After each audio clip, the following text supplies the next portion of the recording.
Okay, good evening, ladies and gentlemen. I'm going to call the public hearing for October 17th, 2022 to order. Before we start, I have a statement to read. This council meeting is being convened in order to hold public hearings on land use matters. The public and anyone who believes that their interest in property is affected by the agenda items may speak or present written submissions to council. Everyone will be given a reasonable opportunity to be heard at the hearing. No one should feel discouraged from making their views known.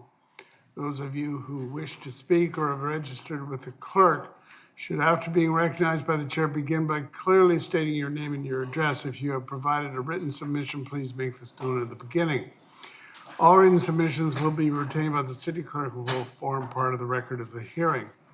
Each speaker may address the hearing a maximum of twice. The length of your first presentation will be limited to a maximum of 10 minutes. Your comments must be relevant and not obstruct the hearing. Any additional presentation, which must be on new information, will be limited to 3 minutes. Members of council may ask questions of you following your presentation. However, the function of council members during a public hearing is to listen to the views of the public, not to debate the merits of matters with citizens. Any debate by members of council will occur at the subsequent vote. The order of proceedings for each item will normally be as follows. Firstly, the clerk will briefly describe the matter under consideration. Then the applicant or their agent will be invited to make a brief presentation. Then the city clerk will identify any written submissions received. Following that, there's oral submissions from the public to be heard, and any further written submissions will be received. And finally, the hearing will be closed and matters may be considered. Please note that delegations must present in a respectful manner without interference or comment from the audience. City Council is committed to ensuring a safe and respectful environment and supports the right of the community to bring comments forward. Please observe these rules. If you have any concerns with the manner in which the hearing is being conducted, direct your comments to the chair. So, Madam Clerk, first item. Thank you, Your Worship. The first is item 1, Richmond Zoning Amendment Bylaw 10126. This is for the location of 7600 and 7620 Ash Street. The applicant is Randy Stewart and Updesh Johal, and the purpose is to rezone the subject properties from the single detached RS1F zone to the single detached RS2E zone and the single detached ZS14 zone to permit the properties to be subdivided to create 5 lots with 2 fronting Ash Street and 3 fronting the proposed extension of Armstrong Street. First reading was on September 12th. All right, so we have, I think, let's see now. By Zoom, we have Randy Stewart, one of the applicants. Are you there online? Yes, I'm here.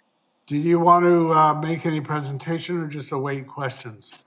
Yeah, I'm fine. We can just see if there's any questions for us. All right, any written submissions? None, Your Worship. All right, does anybody want to speak to us on this item that's on the floor? Anyone? Second, third. No, we've got someone who wants to speak. Go ahead.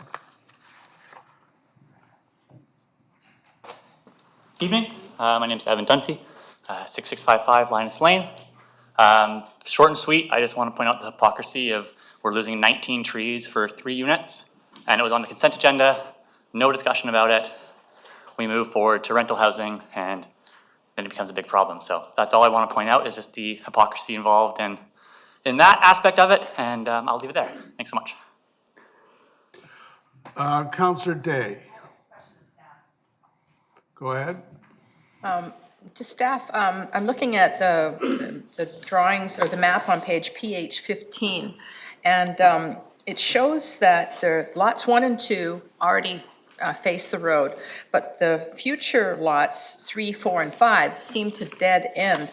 And do those, like, are we just rezoning and then down the road when Armstrong Road is continued, would those be developed, or is there plans right now for Armstrong Road to go through? Through your worship to Councillor Day, the purpose would be to extend Armstrong Road, which is currently being constructed by other applications in the area, and the new homes, lots 3, 4, and 5, would then front onto that new extension. So would then access be from the north? Is that lot about to be, okay, because I didn't realize that that had already been approved, so that's ready to go. So once you bump through that one, then, and then the two lots to the south would just sit as is for now until such time that that area is developed. Through your worship, that's correct. All right, thank you very much. So may I have a motion? Moved and seconded. Further discussion on this? All those in favor? Any opposed? That is carried. Next item, Madam Clerk. Item 2, Official Community Plan Amendment Bylaw 10395 and Richmond Zoning Amendment Bylaw 10396. The location is 88880 Cook Road and 8751 Citation Drive. The applicant is GBL Architects, and the purpose of the OCP designation amendment is to permit alternate housing forms on a site-specific basis for rezoning applications that provide additional affordable housing and/or market rental housing to address community need. The purpose of the zoning bylaw amendment is to discharge land use contract LUC 025, entered into pursuant to Imperial Ventures Limited Land Use Contract Bylaw Number 3108 from the title of 8880 Cook Road, 875 Citation Drive. The purpose is also to amend the low-rise apartment and town housing ZLR32 Brickhouse Village City Center Zone to remove all references to 88880 Cook Road, 875 Citation Drive. Number 3, to create the low-rise rental apartment ZLR44 Brickhouse Village City Center Zone. And number 4, to rezone 88880 Cook Road, 8751 Citation Drive from the low-rise apartment and town housing ZLR32 Brickhouse Village City Center Zone to low-rise rental apartment ZLR44 Brickhouse Village City Center Zone in order to permit the development of a 100% rental residential apartment development consisting of 2 6-story buildings containing approximately 338 units. First reading was on September 12th. All right, the applicant, is that Peter Joyce? Are you the applicant? I know you're online. Yeah, no, I'm the transportation consultant, Mr. Mayor. I believe that the All right. applicant team is in chambers. All right, is the applicant here? Did you wish to make a presentation or just be available for questions? Okay.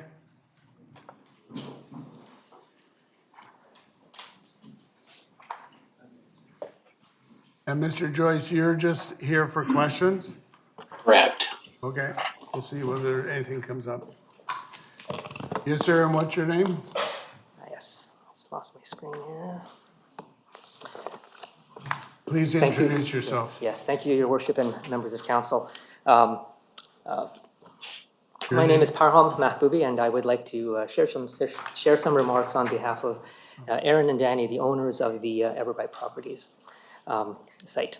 I will start by saying that if there was any takeaway messages from tonight's meeting, the first is that we have been hearing loud and clear from council that you wish to see more fully rental housing projects in the city center. And what you have before you tonight is precisely that, a 100% rental housing project with a wide variety of housing types and sizes.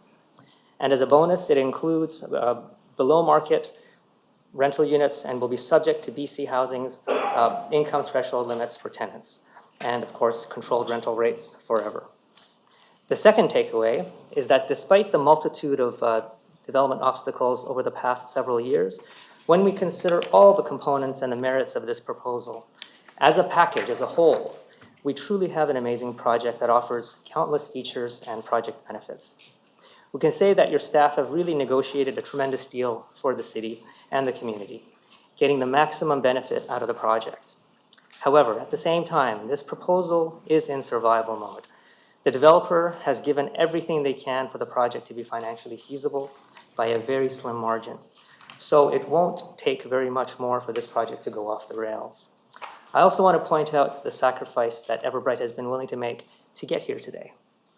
With this proposal, the developer is accepting to give up its strata tenure land use entitlement in favor of rental tenure zoning. Just a few years ago, they took a big leap of faith to set aside their high-density strata townhouse application in favor of what is before you tonight, a 100% rental project. And for the past few years, as the policy landscape has shifted, and we have received substantial feedback from the city, we have had to make many adjustments and overcome many development obstacles, ranging from soaring construction costs and interest rate hikes to depleting financial resources with every passing day. Despite these obstacles, the current proposal significantly exceeds the city policy requirements for rental housing, specifically the below market rental housing units. And we believe our proposal is in harmony with the city's future vision to create a very livable, sustainable, and attractive rental housing community in compliance with the city's broad policy objectives. Our design teams have collectively and exhaustively worked on this site for several years, with over 100 design iterations testing density, massing, unit mix, site coverage, tree protection, tanking, interface with the neighbors, and much, much more. Internally, we've explored various typologies from stacked townhouses to mid-rise, and even a 15-story high-rise building form. We've tested these scenarios against market conditions and project economics to determine whether they can actually be built.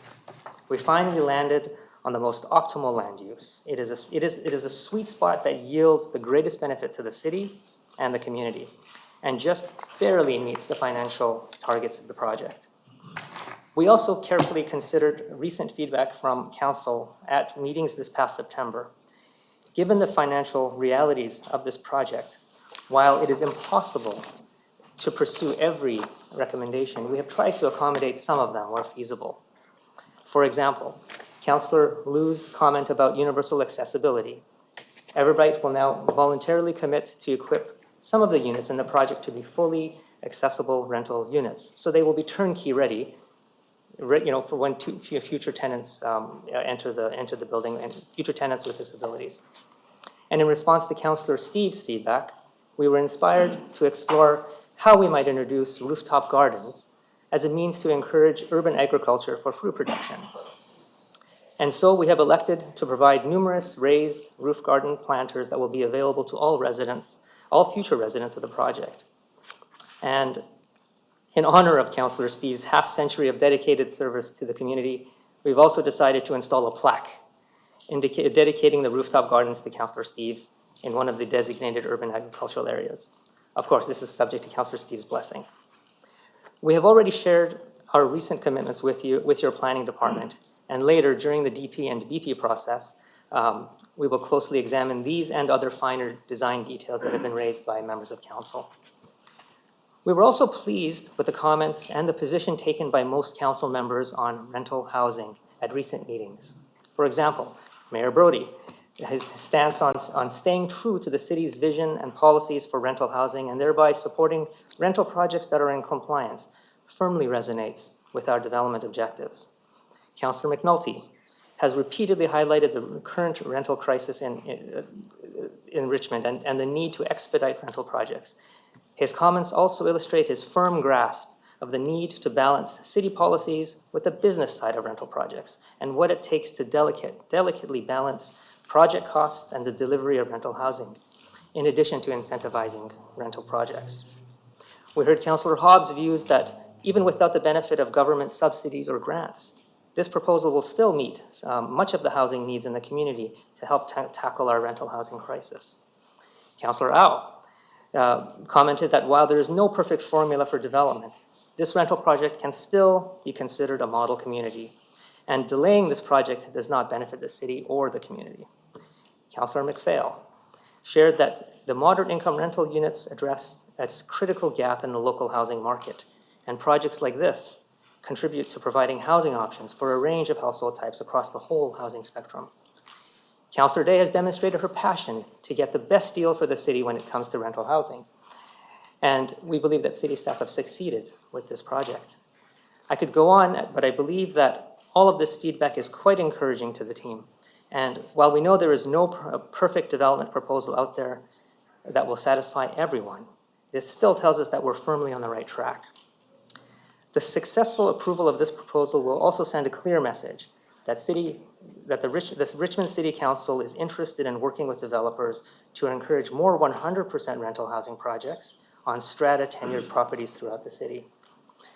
I will segue and just share that the 2 existing apartment buildings on the site have effectively reached the end of their useful life expectancy. These aging buildings were essentially a money sinkhole, if I may use that term. And after 40 years operating as a strata condo development, when Everbright took ownership, they chose to temporarily rent out those condos to generate some modest revenues to offset some of the carrying costs during the planning approvals process. This would also avoid having to prematurely board up the buildings or tear them down. Over these few years, Everbright did their very best to carefully maintain the 2 strata buildings. Despite these measures, with every passing day, the property continues to incur significant financial losses. And so here we are today with a rental housing proposal that includes BUH features, will protect and enhance a large central courtyard with mature trees, will significantly enhance and create new publicly accessible mini open spaces, provide new healthy trees in place of dead or dying trees, will significantly widen and improve all the road frontages, will architecturally transform the site and beautify the neighborhood, and so much more. By all accounts, this proposed new community offers a vast range of features and enhancements that benefits the city and a wide spectrum of households in the community. So we firmly believe that compared to other strata tenured sites in the area, the city and the community have a rare opportunity to embrace this rental proposal. I also wish to emphasize that the project's economics are extremely tight, and this proposal is just barely economically viable for the developer, and it is their absolute best attempt to put their best foot forward when it comes to a rental housing project. This means that any variation or veering off course at this late stage in the process would likely have detrimental impacts to the project. As for the proposed affordable rental units, I want to emphasize that it is the market rental units in the project that are subsidizing the delivery of these affordable units. As you are aware, we are not benefiting from any government subsidies, and we're not relying on any other forms of revenue to subsidize the development of the affordable rental units, but we're doing it anyway. Your Worship and members of Council, as most of you are already aware, this project can't solve the rental housing crisis across the entire housing spectrum, but we believe it will certainly make a big difference in the lives of 338 households at different stages along the housing continuum, as their needs and circumstances change and evolve. I will conclude my remarks by sharing with you that in the best case scenario, we can expect that if this project meets with council approval tonight, it will still be approximately 4 years when all of the approvals are completed, the project is built, and the tenants, ranging from seniors, families, people with limited mobility, people with disabilities, singles, couples, and lower income renters are all welcomed into this new community. Time is of the essence, and we urge council to remove any obstacles so that we can get on with this project, approving this project and getting it built. So thank you for the opportunity. All right, thank you very much, sir. Any written submissions? Your Worship, Thank you, you are excused, sir. Thank you. Any written submissions? there are 3 on-table pieces of correspondence for council, one from Mr. Roland Loom, one from Ms. Lucia, and one from a resident of 6333 Katsua expressing opposition to the application. All right, does anyone want to speak to us on this item on the agenda? Okay, we'll go to the gentleman in the back.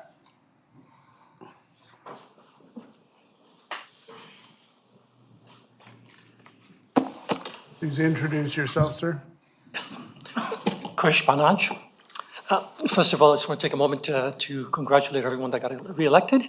I know it's Get right into it. I will. And first of all, I just want to make it clear, I have no involvement in this project because some of you know that I am involved in the development industry, but I just want to make it absolutely clear. I don't even know the developer.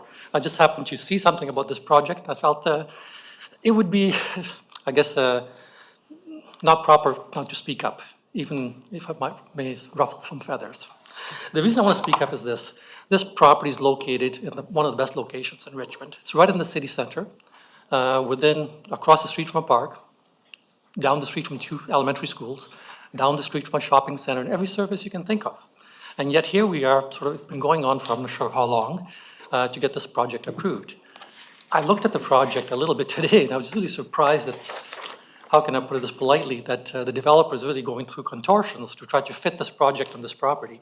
I mean, I wish them luck, and I hope it gets built one day, but when I look at it, to me, I think the density could be more, because I think you heard clearly in the last few months, everybody wants to see more housing and more affordable housing built. Here we have a property located right in the city center, which could easily sustain, I think personally, if you ask me, more density to create more housing. I think the project could be simplified to reduce the cost of building it, because I happened to look at the plans today and I thought, gee, this can't be easy to build. And sure enough, it's just due to a few limitations and stuff like that. And I think when we're looking at creating more housing in Richmond, I think we can talk about all we want, but it's projects like this where you actually have a chance to make a difference. And I do hope that everyone will take the time to really consider this project, only because I'm in the development industry, so I can make this comment. I do agree with the gentleman who just spoke before me, whom I've never even met to this day, that projects like this are on the edge. With the recent increases in interest rates, you will see a lot of these rental projects simply fall off the rails because they were viable when interest rates were 3 or 4%. All of a sudden, at 6 or 7%, the numbers have changed considerably.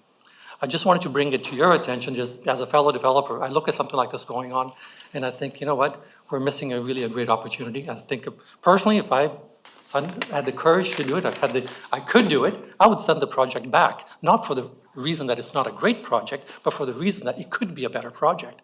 I think they could build more housing, more affordable housing on the same site without impacting too much in the neighborhood.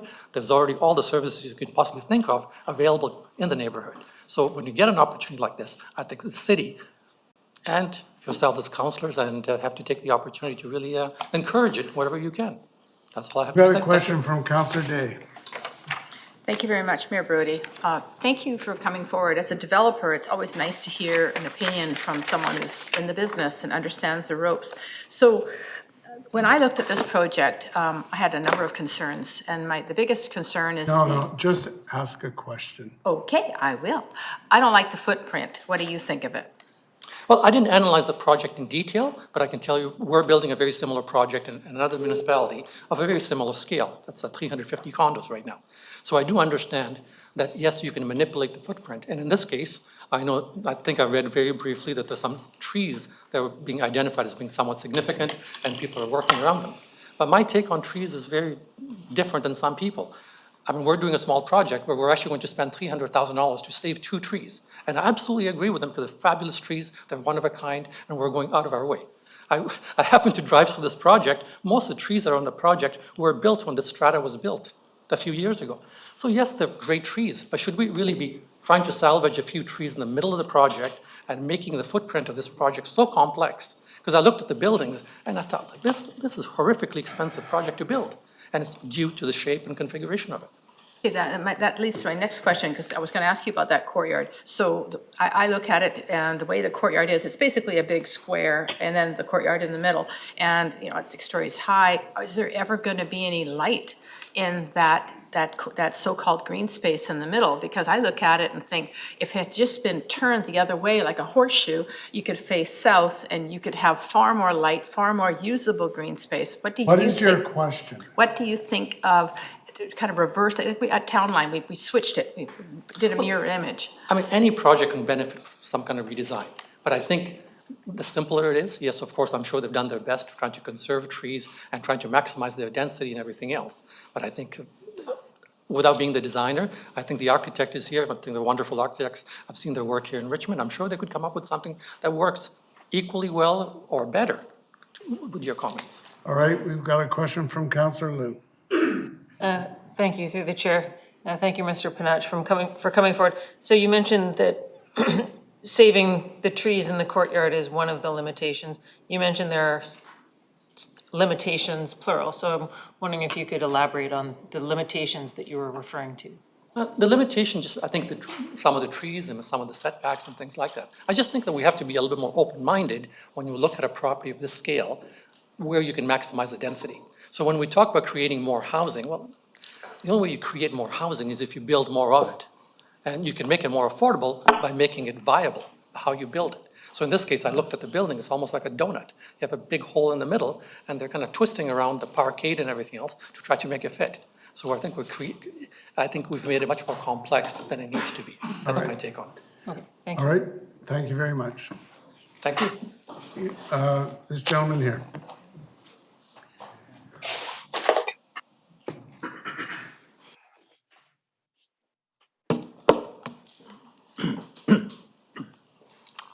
Thank you, Evan Dunphy again. So I mean, we just heard that this project's on life support.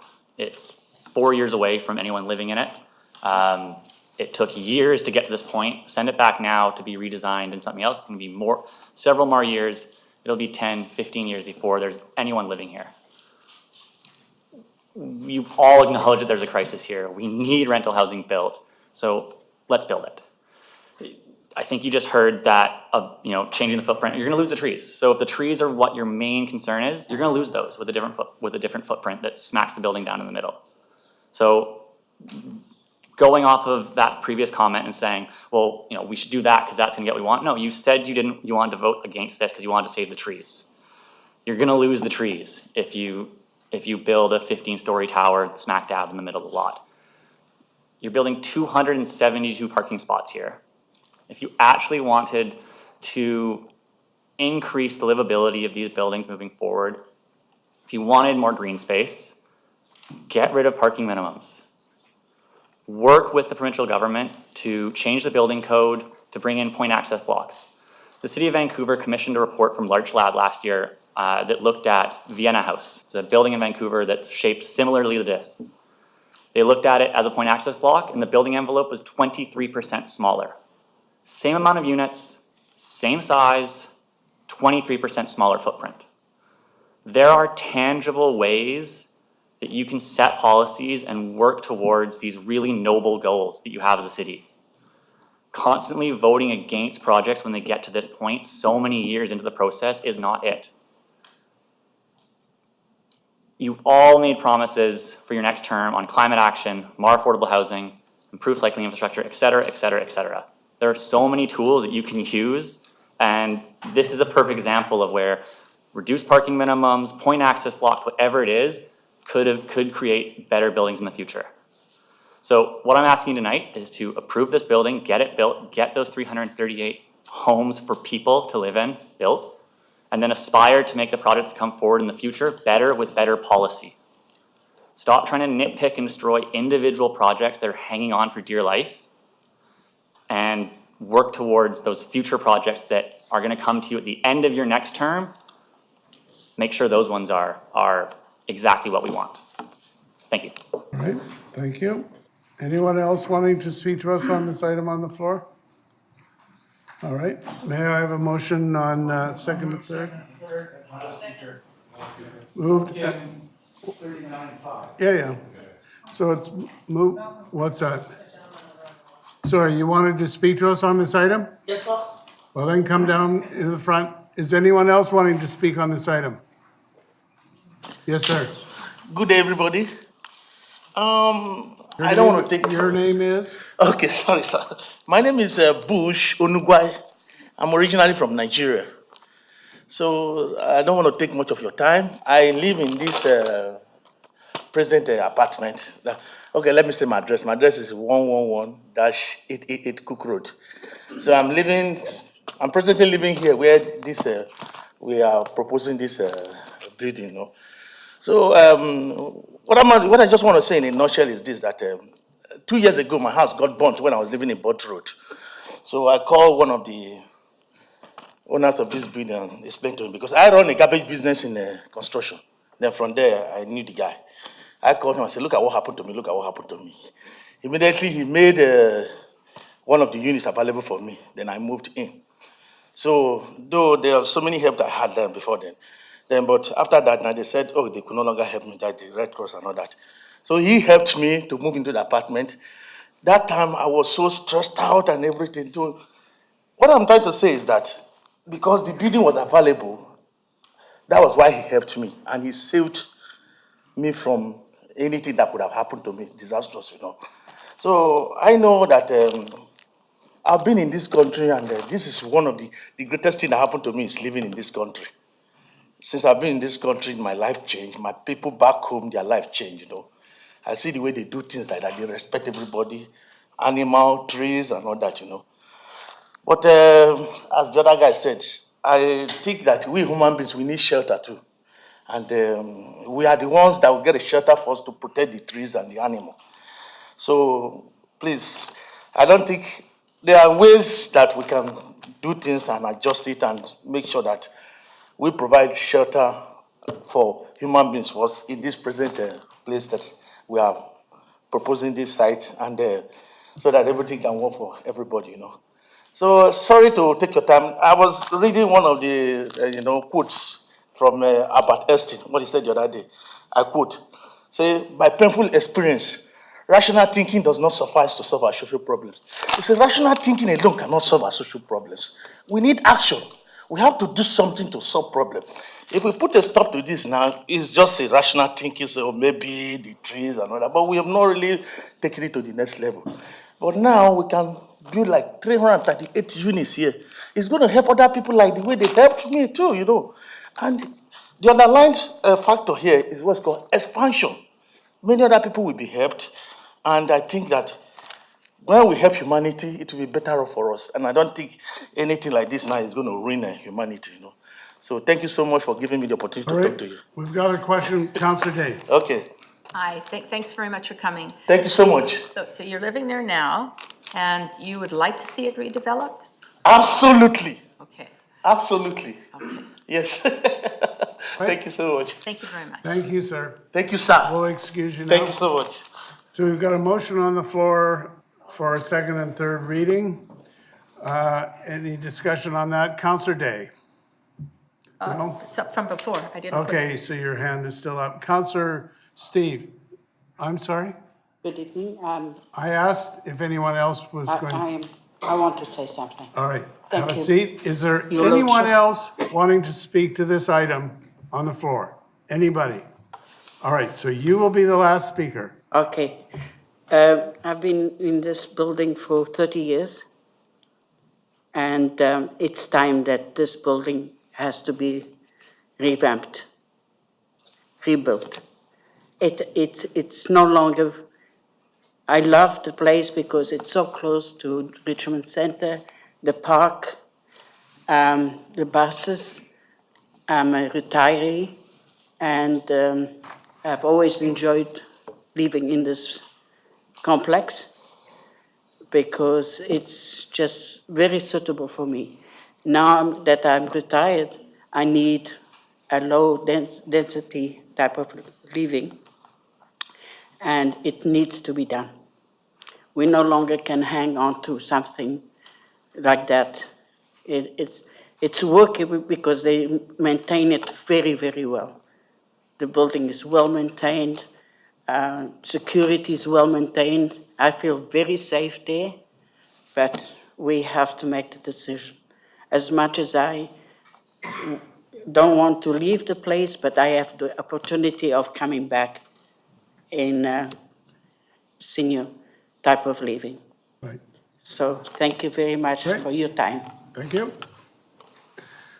So second and third is on the floor. Councillor Steves, go ahead. No, thank you. Yeah, I just definitely will be supporting this. I just want to point out, talk about the Rooftop Gardens. We're making a bit of history tonight. We had Rooftop Gardens at Chatham Street and Number 1 Road in 2011. We got some gardens at Talisman, and now we're finally getting a number of apartments doing it. When you have a rooftop garden, you lose trees. We replace the trees someplace else, but organic gardens will actually sequester carbon dioxide as well and reduce greenhouse gases. And where you've got rental, and in particular where you've got affordable rental, it helps grow your own food, gets transportation and trucks off the road, and I think it's a win-win situation. So I'm very pleased to support this tonight. All right, Councillor Wolf. Thank you, Your Worship. A few comments I'll make, and I am aware of my previous vote on this item, which was opposing it at the last reading at a council meeting. And I'll start by saying I really do support the work that's gone into this project, and I think overall it's great. It's just not the right location for it. I think where it could be going is a place where there's not existing rental housing. So if we're looking to add rental housing to the mix, perhaps we should be taking a project like this in a location where there's a single family house stock, perhaps directly to the north, where there's an area called Spires Road, neighborhood area. That's an area that we've kind of lost the opportunity because we've allowed so many luxury townhouses to be built in there. But that is the type of area where new rental projects like this could go. In this location, I think we should be asking for more density, more units, more rental across the spectrum. As the previous developer, Chris Panach, spoke, this is like the best location. So if this does fail, I'm pretty certain there'll be another developer, another owner that will say, hey, they missed out on a great opportunity. Let's go back to council. Let's see what this new OCP after it gets revised within the year. And let's see, maybe we can get that 15-story tower there. When it comes to trees, as has been mentioned by a number of speakers, I've walked the site. I've seen every 146 of the trees that are standing there. One of them is identified as a significant city tree. It's on the north side of the property, just like a meter and a half from Cook Road. Really shouldn't take a lot of revisions to allow that footprint of the tree to remain. There's also a stretch of trees and a shore pine grove right along Garden City Road. I would see the significant tree on the north and the ones beside it and the ones on Garden City Road. Those are the trees that should be mainly protected, not necessarily the 15 courtyard trees, because right now anyone from the public can walk and enjoy those trees in the courtyard. When I asked or previously on this item, that center courtyard is going to be somewhat private and not be accessible from the public. So those 15 trees that they're saying they're going to save are actually not saved for the public, other than those residents in this development. And if we were to look at options for different density, different ways of adjusting the building, I'm certain we'd be able to provide the space necessary to keep the tree dense neighborhood, tree-lined streets. I've heard from many residents that see this development as being critical for the whole area, that if we allow this type of development to happen here, then we're going to lose out on all the other density type rental housing projects in all the directions other than to the east, where it's already 14, 15-story towers across Garden City Road. So I am definitely willing to send this back and allow the 102 rental sites that are there right now some time to perhaps get some valuable money to help make those units last a little bit longer. If it's some money to allow them to remain as rental, then those families can stay in there and people. As soon as we allow the new units to come in, there's been quotes that we just received on table here that the units are going to be at least 30% higher. Again, that's hearsay, don't really know, but it's likely going to be higher than what people pay now. So where are the residents of the 102 units going to go? Not anywhere close in Richmond. So I think until we can get the OCP amended, where we can create more rental tenure areas and we can create more sites where a higher density rental building can go, then I think this one can remain. And it's not that far off. It's probably within a year. And so for those reasons, I'll be opposed to it. I'd like to refer back, but this is the stage we're at, so I'll oppose it tonight. Councillor Day. Yeah, I'll be seconding the motion to refer it back because I think we need to have a better discussion about this particular project. I had some questions of the applicant. Why don't you just make a referral motion if that's what you're going to do? I think that's what I'll make the referral motion. Is it seconded? All right, so it's moved and seconded. We're on referral. Yeah. I'm going to call the question on referral. All those in favor? Those opposed? So it's opposed by all except Councillors Day and Wolf. Carry on. Okay, I had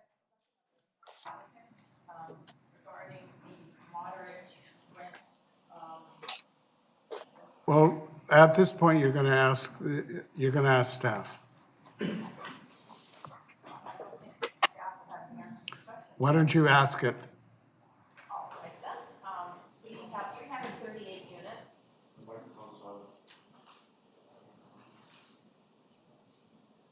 Do you have a question? Yeah, I don't have a microphone. There you go. Thank you very much. I would like to ask this of the applicant, but since I'm not being permitted to do that by the chair, I'll have to ask staff.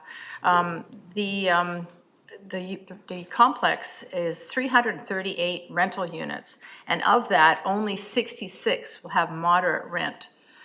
If we refer this back, well, I guess we can now, if under different situation, do you think that we could get more moderate rent units? Because there's not going to be, I mean, the market rental is going to be considerably higher, like probably around $2,000 a month for a one bedroom. Can we get more moderate rent units?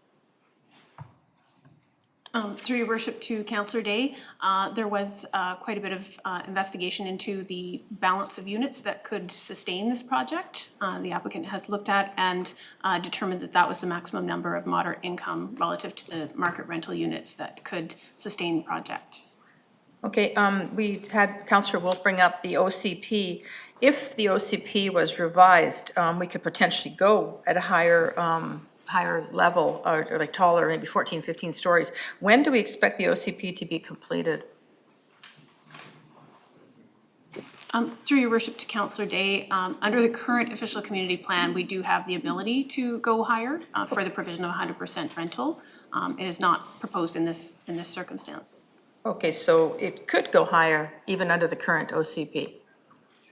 Through your worship, yes, that's correct. Okay, and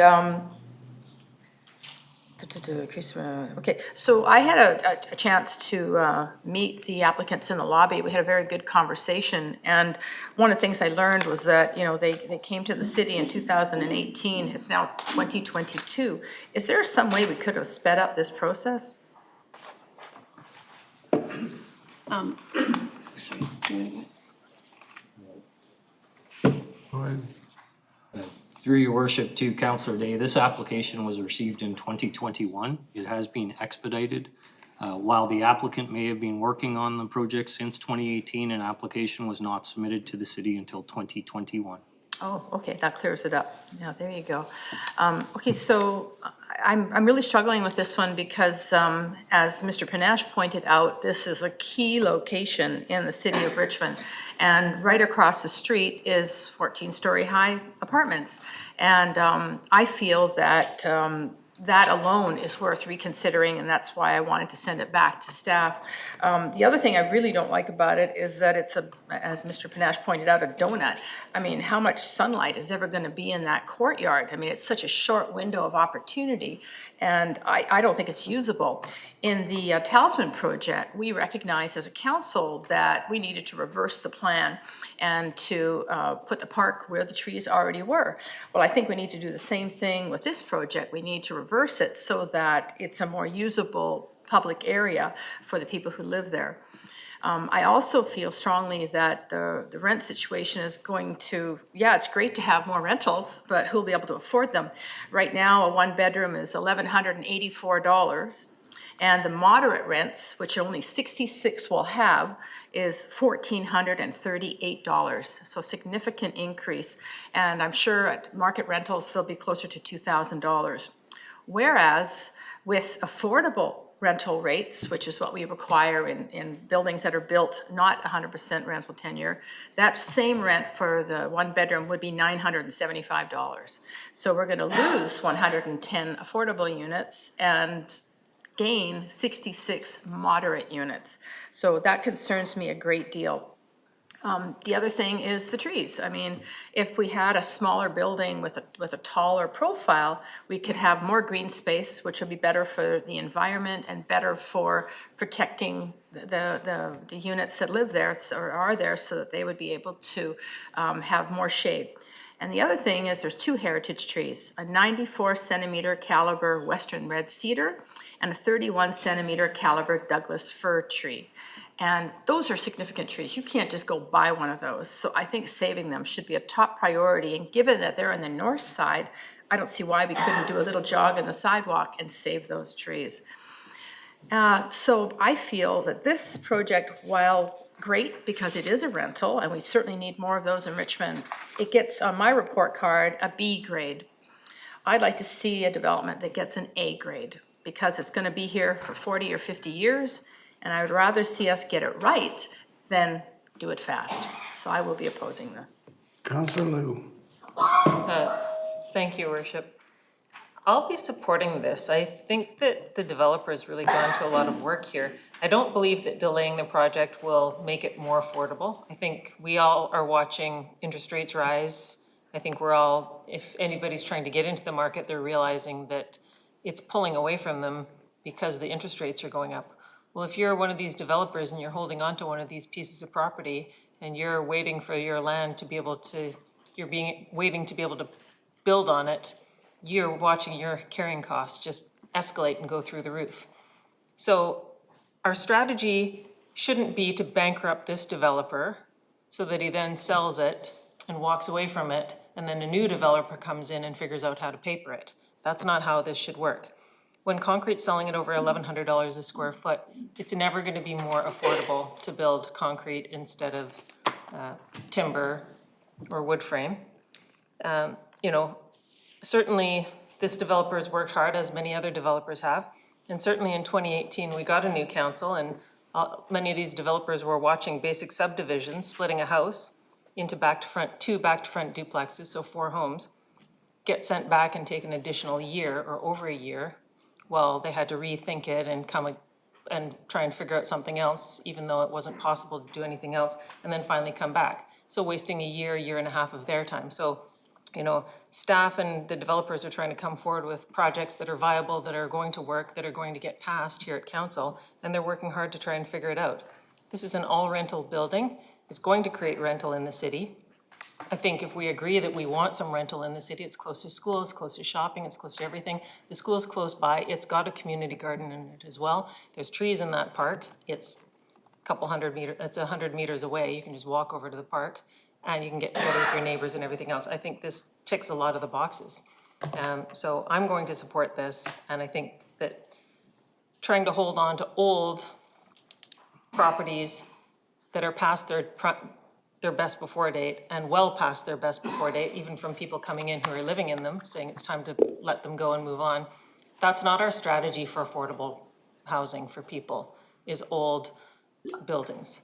I think we want nice homes for people. We want homes that people can feel safe in, that they want to raise a family in, or you know, have their various level jobs and work their way up in life and get on with their life. So I'll be supporting this. Thank you. Through the chair. Well, I'll be supporting it as I did previously, and just a couple comments. It's probably not a surprise that people are somewhat confused, and builders are confused, and developers and everybody else about sometimes what council is thinking, because I've been here 17 months and I've heard build affordable renting or rentals, build 100% rentals, build faster, build slower, approve this, don't approve that, wait for the OCP changes. The fact is, this is a tenuous investment. Rentals are tough to do, and you've heard that explained. In cases like this, there are no condos being sold off for the developer to make money. There are no grants from the federal or provincial government, so this is all privately funded. There's no free land being provided. So this is a long-term investment by the developer and by the owner in our community, and they're investing in something that we say that we want. Now, we've heard some great comments about why this isn't a perfect project and why this could be better if there are certain changes made to the OCP and changes made to our rules, and perhaps that's true, and perhaps that's not true. We don't know what changes are going to happen with the OCP, but a concrete building is not more affordable. It's not more affordable just because it's bigger. And I, for one, am not convinced that I want 14 and 15-story buildings dotted all over Richmond, even if there are some on the other side of the street. The other thing about affordable housing is that this is affordable housing. These moderate income units are part of BC Housing's platform. They are put in there according to the rules and policy that BC Housing has. So they are affordable housing. If we want to alter our policy and we do that down the road, then we will do that down the road, and projects coming online will be subject to those. My understanding from previous conversations with city staff is this developer, this owner, this builder has done everything that we have asked and more. So if our policies aren't good enough, we have to change those. This is teetering on the edge. A couple other rental projects have gone underwater and aren't being built. So it's just not a given that it can be done at any cost. It can't. We have a supply and demand housing issue in Canada. We're 1.8 million homes short, according to the Bank of Nova Scotia report. We have a lot of people moving to Canada. It's a popular country. We have a lot of people moving to BC. It's a popular province, and a lot of people moving to Metro Vancouver, including Richmond. So we have a housing crisis.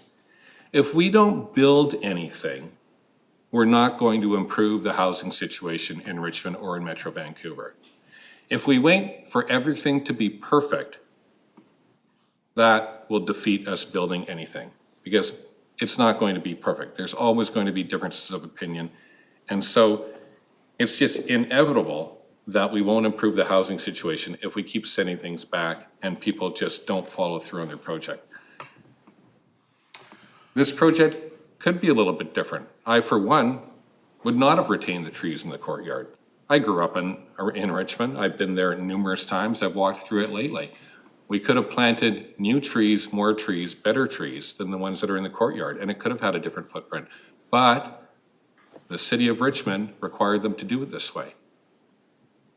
So I will be supporting this project because it is part of the housing continuum. It is affordable housing to some degree, and it's a very difficult project to build, and they have done everything we have asked, and they've followed our rules, and I will be voting for it. Thank you very much, Your Worship.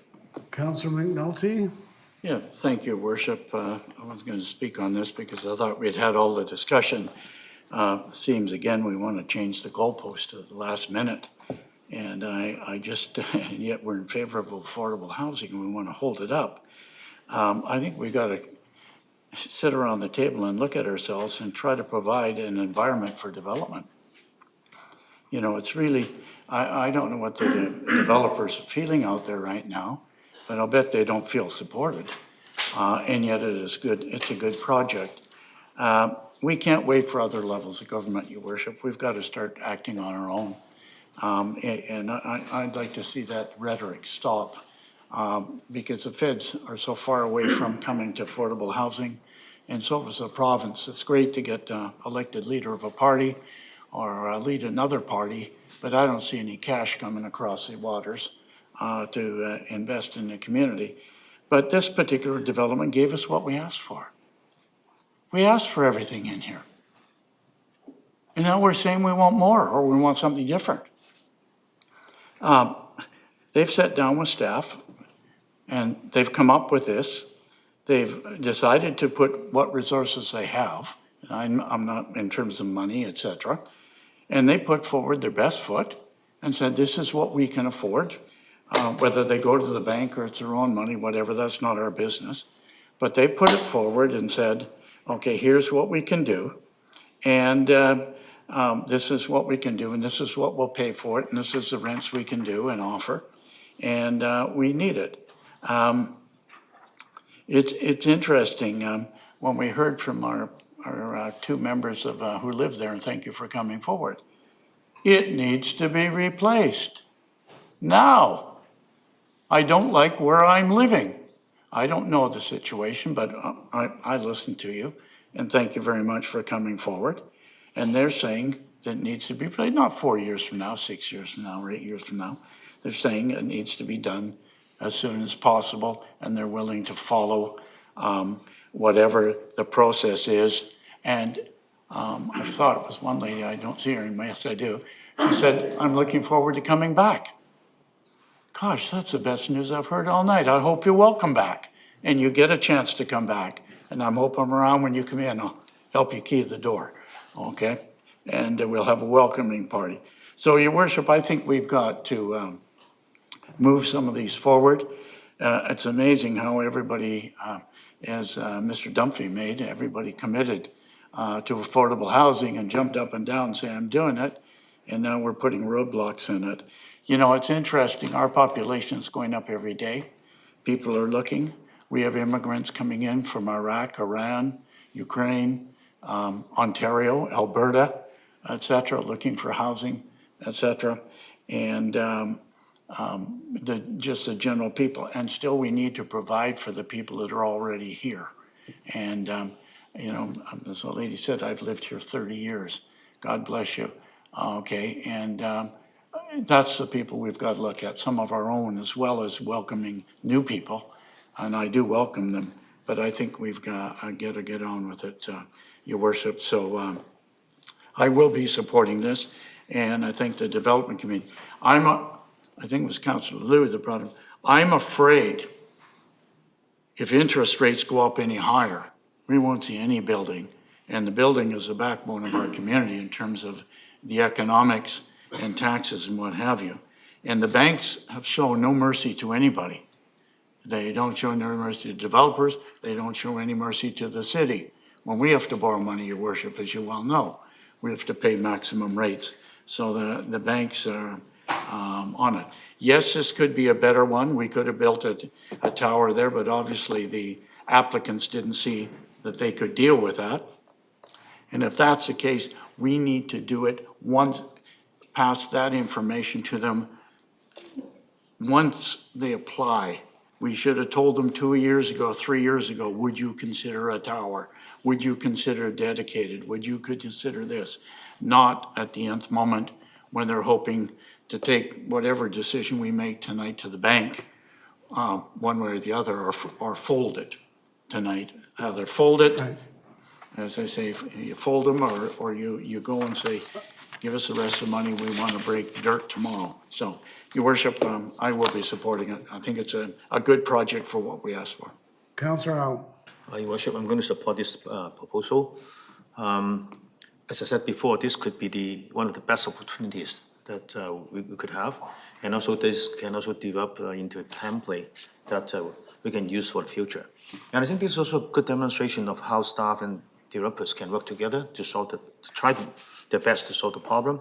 And I think the developers try everything to accommodate the request being made by council or by staff. I think the greatest problem we have right now is not only the housing crisis, but also the uncertainty of the future. I would rather have something today or in the near future, instead of just saying that something better is to come. Wait, something better is yet to come. And I think as decision makers, we have to find a solution which is reasonable and supportable, instead of trying to say this is not good enough, that's not good enough, because the list can go on and on and on. And I'm also worried that if you don't pass this proposal today, probably tomorrow, or in the near future, things may change again. I think that could have killed this project. So I'm satisfied with the proposal. It's not perfect, but I'm satisfied with what we got in front of us, and I will support it. All right. With that, I'm going to call the question on second and third reading of the OCP. All those in favor? Those opposed? It's carried with Councillors Wolf and Day opposed. And on second and third, bylaw 8500, 1039. So that's moved and it's seconded. Any discussion? All those in favor? Those opposed? It's carried with Councillors Day and Wolf opposed. Next item, Madam Clerk. The next is item 3, Official Community Plan Amendment Bylaw 10407 and Richmond Zoning Amendment Bylaw 10406. This is for the location of 6071 Azure Road. The applicant is 0923745 BC Limited. The purpose of the OCP designation amendment is to redesignate the property from neighborhood residential to apartment residential. The purpose of the zoning amendment is to rezone the subject property from the low-density townhouses RTL1 zone to a new low to mid-rise apartment ZLR45 Thompson zone to permit development of approximately 330 residential rental units in 2 4-story buildings and 1 6-story building. First reading was on September 26th. All right, is the applicant here this evening? Did you wish to make a presentation or just await questions? Just wait for the presentation. Okay. Madam Clerk, written submissions. Thank you, Your Worship. There is on-table correspondence for this item. The first is on-table correspondence from Paul Leung expressing opposition. And then in addition to that, there is a total of 64 form letters provided to council in 2 batches, also expressing opposition. All right. Now, before I go to submissions from the floor, in reading these form letters which are opposed, there are a number of questions about parking and traffic. So I'm going to go to staff and ask you to make your comments as to the treatment of this project in relation to that. Thank you, Your Worship. In terms of the concerns noted in the letters received, staff believe these concerns generally fall into 3 categories. There is parking and traffic being generated from the proposed development. In terms of this aspect of the proposal, city staff did receive and review and accept a third-party traffic impact assessment and parking study. The proposed development will provide sufficient on-site vehicle and bicycle parking to meet the anticipated demands of residents and visitors. A comprehensive transportation demand management package supporting alternative modes of transportation is also provided. Traffic generated can be accommodated by the existing road network. Frontage improvements along the development site will further enhance vehicle movements, cycling, and pedestrian movements, and includes the provision of traffic calming measures and a new bus stop on Westminster Highway. The second category is parking and traffic problem within the existing neighborhood.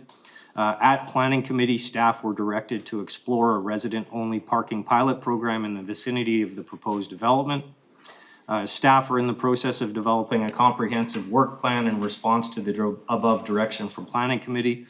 At present, we anticipate bringing a staff report forward to council in the coming months with a comprehensive work plan for such an initiative. Once the work plan has been authorized by council, there will be neighborhood consultation to ensure resident input into that potential parking pilot program is considered. The third category is parking and traffic during construction.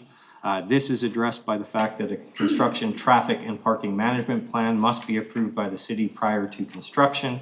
Given the proximity of the site to Brickhouse Elementary School, the school principal will be consulted as part of the development and approval of that traffic, parking and management plan to ensure any specific concerns related to the school are considered. All right. Are there parties here tonight wishing to speak to us on this application? All right, we'll go to this gentleman first. We will go to the gentleman in the 3rd row first. Now, who else would like to speak to us on this item? Okay, so we'll go to the gentleman right down in the corner and then the one behind you after that. Okay, and I'm going to ask council if you could keep your questions and your remarks really brief because we've got a lot of people who may want to speak.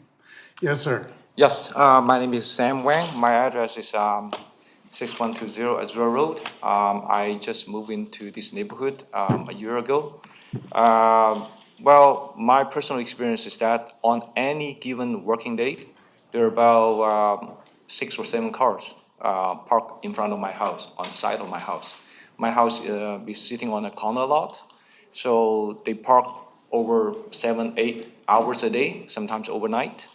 I religiously email the bylaw officers every day and then notify them there's a street parking violation, and then they come by, they give tickets, sometimes they don't come.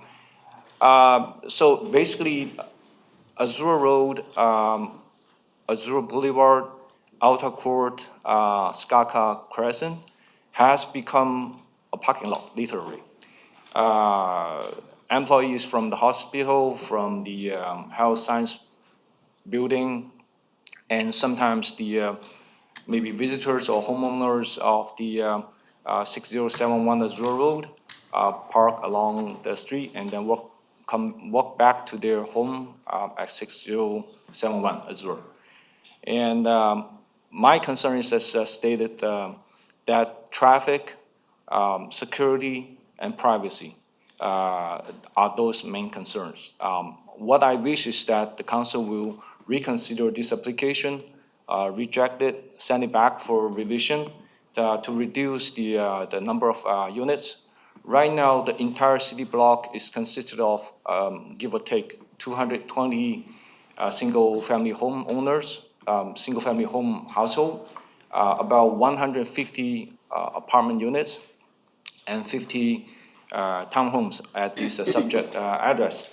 So with this rezone application and proposed 330 units, that literally increased the household of this city block by 50%. So I strongly oppose this rezone application and the amendment to the OCP. And that's all. All right, we've got a question from Councillor Day. Yeah, I just wanted to ask you about parking, because being on a corner lot, you would know. When COVID was in place, the hospital had free parking in the hospital. Did that make any difference at that time? Totally. At that time, when I moved in last September, the street was vacant, no car at all. But right after the restriction was lifted, and the entire Azure Road was fully parked all the time on any given day, working day. What I mean. All right. Thank you. Thank you, sir. Okay. Thank you. We'll go to this gentleman in the corner. Yes? And then the gentleman behind you. Okay. My name is Ming Chen. I live in 6251 Scaha Crescent, just a few houses away from these properties, 6071 Asher Road. I moved into my current property the end of last year. Yeah, I bought the house. I like this house. I like this neighborhood. It's very quiet. So people around are very nice. But I borrowed a lot of money from the bank. So I got a big land. It's 8,000 square feet. I have an idea. I want to make an application to build a 7-story apartment on my land. Dear Mayor, would you approve? Sir, just give us your presentation, please. Okay, my neighbors, okay, you don't answer me. My neighbors, I talked to my neighbors, they said, no, you're crazy.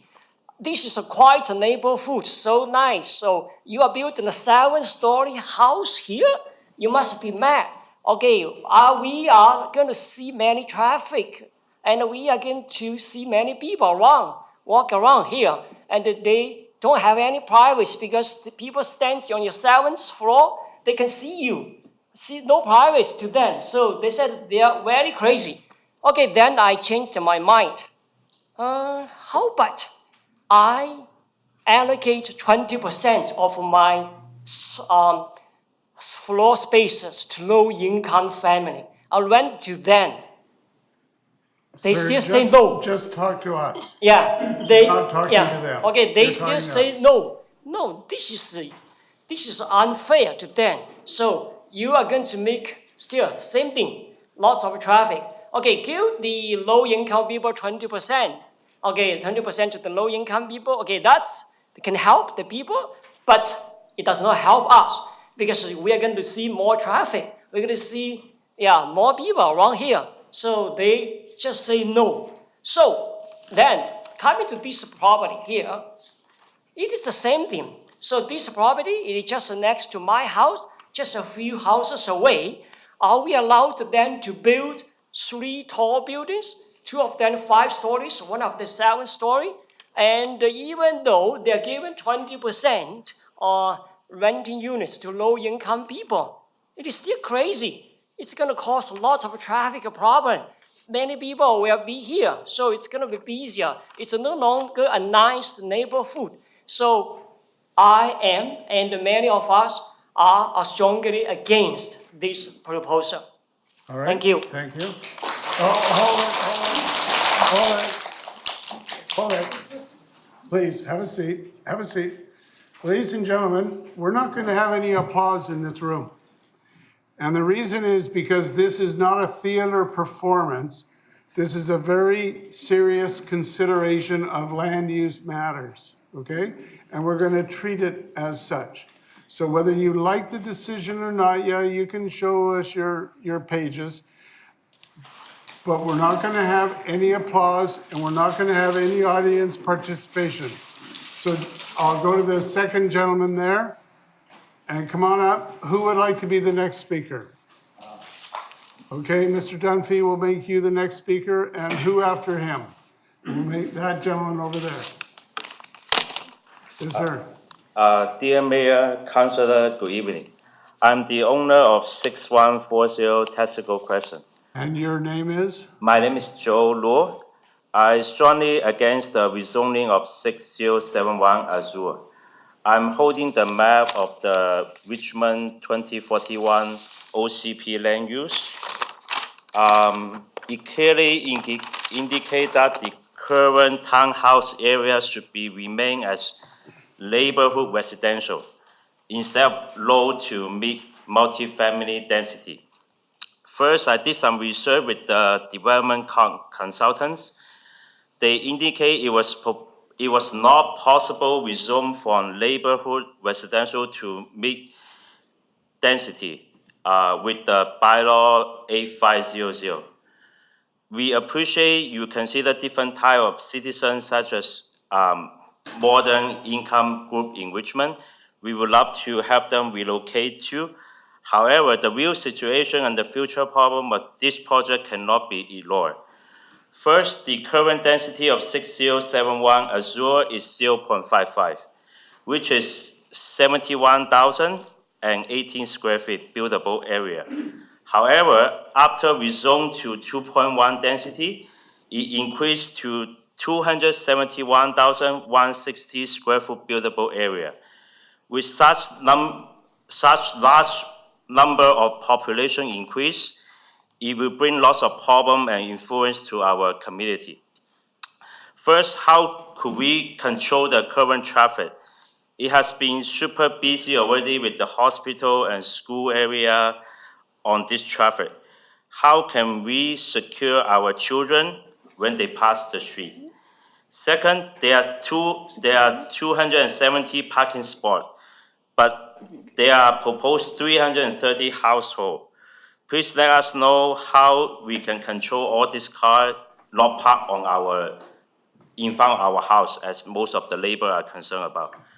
So we suggest the city to stay with the current 0.55 density and only allow the developer to construct no more than 71,000 square foot buildable area. That's our concern from our neighborhood. Thank you so much. Yeah. Thank you. Yeah. Mr. Dunphy?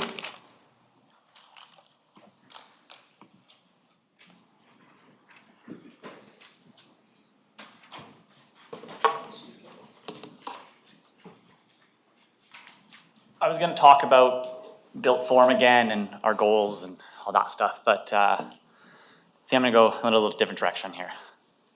Because there's no one here tonight who's going to advocate for the 330 households that will get formed here, the 170 odd families that will get to live here. Richmond has fewer children living here today, age 0 to 14, than we did in 2001, according to the census. Richmond is not working for young families. Here we have a project that will provide over 50% of the units as 2 bedrooms or more, bringing desperately needed young families to Richmond. They don't live here yet. They don't live in this building yet. Maybe some of them are in Richmond, maybe some of them are from outside of Richmond and want to come to Richmond. But someone should get to advocate for them, because they're who we want here. I'm incredibly disappointed to hear some of what I'm hearing tonight. Richmond has a goal of 51% of all of our trips taken by transit or active transportation by 2041. That's quite close in the future. I actually think this building has too much parking, as it probably won't surprise you from my previous comments tonight. We need to be encouraging people to leave their cars at home. Having 0.6 parking stalls per unit means that people will move into this building who don't own cars. Because when there's nowhere to park, You don't park a car. You just either, you move there because you say, well, I don't have a car, I can live there. And it will be cheaper because you're not paying for the parking that is a part of it. I think a city, a citywide permit for parking on the streets would be a great idea. That should be across the city. It should be paid for, because I can't believe I have to remind council of this, but you actually don't own the street in front of your house. You have no right to the street in front of your house to park on. We heard tonight that there was some guests of the building, the apartment building, that were parking on the street. But that should be reserved for my guests to park on the street. No, the street is, we all pay for the street. My taxes pay for the street, your taxes pay for the street.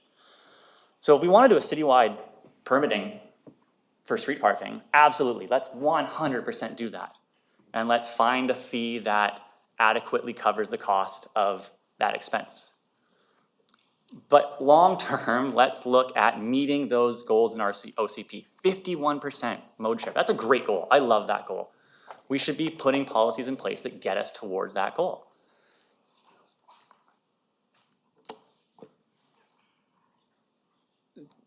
Just once again, to end off, I just want to bring it back to the 170 odd families that will get to live here. They get to call this place home, whose kids will get to play in the courtyard outside, who will fill up the schools, who will have tons of friends that they'll get to play with.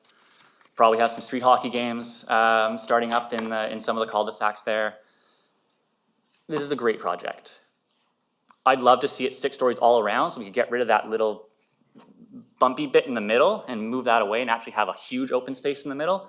But I don't think I'm gonna have much agreement on that. But just when you consider this, when you cast your vote on this, balance the opinion of the comfortably housed with the people who are gonna get to call this place home, who are gonna get to come to Richmond and contribute to everything that makes Richmond great. And just consider them when you're casting your vote tonight. Thank you. All right, thank you. The gentleman up there. Now, who would like to be next? We'll go to this gentleman. No, I think we've heard from you. And that gentleman in the second row. Please, have a seat. Okay. Good evening.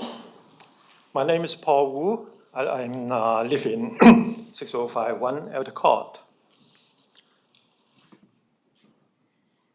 Elder is a very small cul-de-sac, just on the south side of the proposed C building. And it's so close that it's less than 15 meters away. And it's so close that we can see whatever the tenant, the existing tenants doing in their house. Likewise, they can see us too. Fortunately, the existing buildings, only two stories, they have shrubs and trees that provide some privacy to each other. However, with the new building C established, it's a 5-level structure. You call it a 4-story, but actually including the car park, it's a five levels building.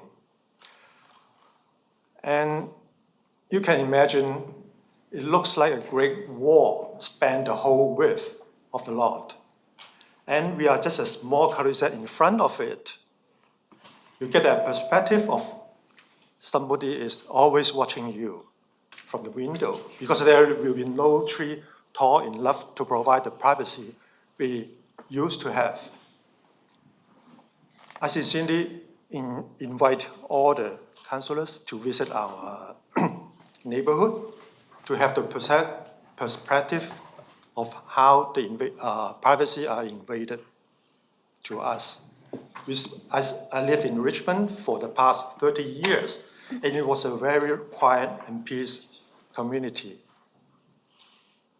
And I support the city and the developer and also the previous speaker of helping those low-income people, the less fortunate people. I strongly support it. However, even the city staff or council before they passed the first reading, they couldn't see the necessity of this block, this community. Why the OCP said this place is a low density? It's not because people just want it to be low. It's because of the structure of the building, the house, how they build, the road, how they pass. It's just not suitable for higher density. When high density housing building into this community, it will just create more problem. Something we can foresee, like the traffic, maybe the parking, but some others we don't even can foresee it. So regarding the traffic, the previous speakers talk about the cars. Yes, I agree that you have a low-income building, maybe they will not have a car, but they have the freedom to get a car. Also, you provide the ticket, the TransLink pass to them. It's just for a year. It helps you for a year only. And then you promote to use bicycle. Don't forget, bicycle is also a vehicle. You can store in your home, but when you're on the road, it's a vehicle. It's on the road, they're running against each other. And it's even harder to regulate the bikers than the driver. The driver, you have to get a license. You have to follow the regulations. But a biker, they can go anywhere. I already see this happen in our community. They just go onto the sidewalk and cross the road without looking at the car, and then the car stops and waiting for them, which is good. But imagine when we increase the population to maybe double. I will do a little counting. In this area, we only have about 210 units. And the new buildings here is 330 units. You see, it's not in the ratio when we are using the road. The increase of traffic is no doubt. How much? I don't know. That's why I urge the city staff to do an in-depth study on that. Instead of just saying, oh, it's okay, or maybe you just put a traffic circle. A traffic circle cannot help if the car don't follow the rule or the bikers against each other is on the road. And even worse, you see that the whole community, I just cut a portion of it. We have only 5 entrances to this block. 2 of them is on here. The others on the bottom, so I just ignore it. If you look at it, most of the population, when they need to go out to access the city center, they have to go through either the Stewart to the Gilbert or the Stewart Boulevard. The Stewart Road to the Gilbert, you have to make a right turn. So most of the residents, they prefer to go to the Stewart Boulevard. Imagine when we have only 210 people or 210 units, residents, using the small boulevard here. And suddenly we have 330 units sharing the same boulevard. And even worse, the outlets, they open up into the Stewart Boulevard. That means it cut the Stewart Boulevard part of it and make a circle there. You have to make a right turn first. You cannot go left turn. And then make a U-turn back on the other side. And that increases traffic double. So I just let you to imagine how critical at that intersection. It's just a bottleneck of the whole bottle. Everybody will be backing up at the intersection. And then another more important point is, I don't know whether the city staff mentioned about that. On a Stewart Road, we only have one side of sidewalk. It's on the north side. That means all the residents, if they want to access to the park or the school, they have to cross the road, either somewhere or at the point of the intersection. There's only one zebra cross there. we already see a lot of students just playing around there. And imagine if you have almost double of the population, more even we have bicycles, it won't help anything about the congestion at this intersection. And that creates a very, very major concern of safety to the resident, the pedestrian, and the kids. That's why. All right. I'm not finished. Can I continue? Yeah. Okay. I thought you were. Yeah. And then another thing is, I know that the city will receive the DCC, that is called Development Cost Charge. And maybe CAC, the Community Amenity Contribution from the builder. And I don't know the amount. But we are interested to know about how much the city will get, because, and also how the city to use this money. Will they be put it back into this neighborhood to improve the traffic, the safety, something like that?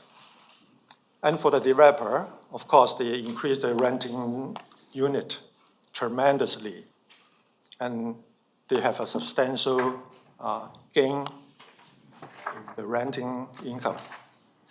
But to our neighbor, we sacrifice our privacy, convenience, and then we have to share road, space, and maybe we have to suffer from safety issues. To us, to the city and the developer, this is a win-win situation. But to us, this is not. So, and don't forget, we live in a low density zone. We are paying property tax for that. But suddenly, we live beside a mid-density zone. And we are still paying low density zone property tax. So I just want to ask, can we ask for compensation for that? Of course, you cannot answer for now, but this is something for you to think about, our feeling. We are not against the low-income building. We are not against anything. We support it, actually. But you got to have a better planning. I don't see the... Sir, your time is up now, please. Okay. So... Can I... No, I've got a couple questions, first of all, to staff. The questions were raised about community amenity contributions. Can you explain that? What is it? Through your worship, in keeping with the incentive programs for rental housing, there are no community amenity contributions associated with this development. In terms of the question related to development cost charges, yes, this development will pay development cost charges for all of the units proposed. The city's development cost charge program is a very highly regulated program. The funds that are deposited for development cost charges are used to fund citywide infrastructure that is required to support growth. That infrastructure deals with roads, parks, sanitary sewer, water, and drainage. Citywide. Citywide, correct. All right, the other question was about the rental types, shall we say. Can you comment on that? Through your worship, there are 3 distinct types of rental affordability components associated with this. There are market rental units. There are below market units of 2 types. There are units that are in keeping with the BC housing income limits. The rental rates and tenant income are established by BC Housing and adjust on an annual basis. The other form of rental housing is in keeping with the city's affordable housing policy. Those are considered low-end market rental units. Again, they would be subject to a housing agreement with specific rental rates and tenant income as per city policy. All right, Councillor Day, you've got a question. Yeah, thank you very much, Mayor Brody. So I'm looking at the map that you're looking at, and something occurred to me. The current concern that I'm hearing is that you don't want to deal with all this traffic coming and going from this complex through the neighborhood. Am I right about that? You don't want those 300 and whatever units? It is not, I don't like it. Yeah. I see the problem. Yeah. I just speak out. Okay, so I actually dealt with something very similar to this in my neighborhood. The plan was to have all of the cars driving through the neighbors. What is your question? Putting it in a context, Mayor Brody, is that how we solved our problem was when the development came to council, we asked for the development to be separate from the neighborhood. In other words, no access, vehicular access to the neighborhood. Please ask your So the question. question is, if you look at your map, if the access to this new development was from Westminster Highway only and not through the neighborhood, how would you feel about that? I feel they solved the traffic problem Yeah? a little bit. Okay. Because they still have to go around the community. They're not just pond to pond. You see what I mean? They have to walk around, they have to circle around. No, if there's no access to the neighborhood, only from Westminster They Highway. can access from Westminster Highway, from Gilbert. Okay, thank you very much. Councillor Howe. Yes, I have questions about the height of building and addressing the question of privacy. Now, I don't know how you're familiar with the. Yes, the I've map. seen that. So there's basically three buildings, right? A, B, and C. Yeah. Okay, now, my feeling is that when you mentioned about a block of wall, I think you're referring to building A. C. Building C, okay. Because to us is C. Okay. A is facing Westminster Highway and Ashur Boulevard. Right. But if you look at the south view, does it look like a big wall? That's why I invite you to our neighbor to look at it. When a 5-level building right up front there, and we are just living in front of it. Okay, so when you talk about building C, so what is on the other side of the building C? Are they houses, right? There's On the other side, the campsite, I believe they share the same concern. Right, right.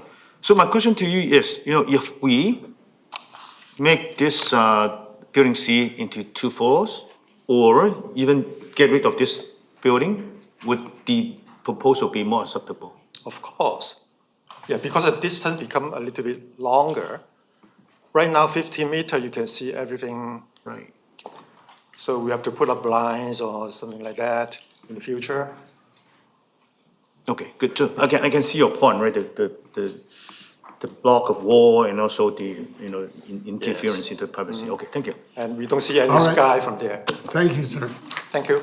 Now, there was someone over here I said we'd recognize. I'm sorry? No. It was, I don't know. Okay, the guy in the aisle. And then there's someone here in this, yes, that's you in the second row. Hi, good evening, Mayor and councilors. My name is Tony Chen. I live on 6140 Azure Road. I'm opposing this project, and I want to start by acknowledging the housing crisis and the demand and the issues that the incentives of why we want to develop this. However, I implore you all to consider the context and the surrounding aspects of this particular project. And I'll bring 3 points. Some of them are repeat of what was mentioned, but I will want to supplement that. First, about the traffic. I'm an engineer. I work on major infrastructure projects. I work with regulators and municipalities, so I know generally how these work. And as an engineer, these things need to be planned out.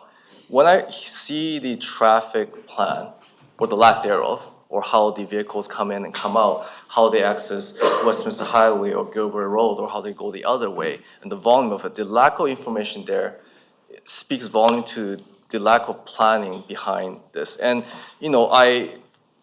from a project perspective, from a developer perspective, you invest, you build it in 5 years, whatever, you get out. We are the ones that live with the consequence. So I want everyone to be very careful of the long-term impacts and the assessments that are missing that needs to be taken into consideration. Driving in the morning, if you ever try to turn left or even right onto Gilbert Road from Azure Road, you'll take maybe half your commute because it's just backlogged. There's no traffic, well, there's traffic light, but, and then on the other side going on to Westminster Highway, whether you turn left or turn right, that's a very high speed arterial road of the Richmond. And, you know, in my opinion, we gotta be very careful, or else that's a traffic accident waiting to happen. About the parking, there's, we also mentioned earlier that it's all filled, and then the sidewalk only exists on one side of the road. And then so crossing the road is one thing, but also there's a lot of blind spots. A lot of blind spots, especially considering that this road is windy. It turns a big circle. And then because of how people want to, you know, people who park and go to the hospital, people are jamming in there every day. And a lot of people park very close to the intersection and in violation of the setback distance from the intersection. And there's there's a lackluster of enforcement on that front. So there's a lot of blind spots. There's also a school there. Kids who walk to school, come back from school, take bikes and go to playground. And in my opinion, it is already a problem. We should explore options to develop the site, but I do not think we want to do that before solving, or at least considering how the new future impacts would be for the long-term residents of the neighborhood. Third, it's about a bit on crime rate. I made a couple printouts. I can show it to everyone later, but it's public available on richmond.ca. It's a crime map, and you can search by different years. You know, every year there's, you know, at least a dozen or half a dozen break-ins in this area, and you know, even during the COVID years where everyone was home, there's still a lot of break-ins into vehicles and homes. I understand that when you urbanize and make it high density, crime rates will go up and enforcement will have to go up. And in most cases, there are deterrences. In a city center, you have brightly lit streets, you have CCTVs, you have patrols, all that kind of things. This area is sort of unique. It's very dark. There's a lot of park, a lot of dark trees. There's a lot of windy roads and nooks and crannies. You can literally jump through the fence to another neighbor if you wanted to. And there's also a lot of those unlit backyard alleyways that connects from one street to another, just unlit. And so I'm speculating that, you know, a lot of break-ins take these these situations to their advantage. And I'm also speculating that, you know, a good portion of these crimes were unresolved. So if we are increasing the density in this area, thereby increasing the traffic of human in this area, what could be done to, you know, our situation is not improving. What could it be done to at least make it status quo, if not, how can we improve it rather than worsening it? And these are the three main points I want to make. And again, I sympathize with the issue that the province and the country is facing. And I think a lot of policies that we're making at provincial and municipal levels are great. I implore that the context be considered in this particular case. And if we are exploring this, additional, more careful consideration must be given from a planning perspective. Thank you.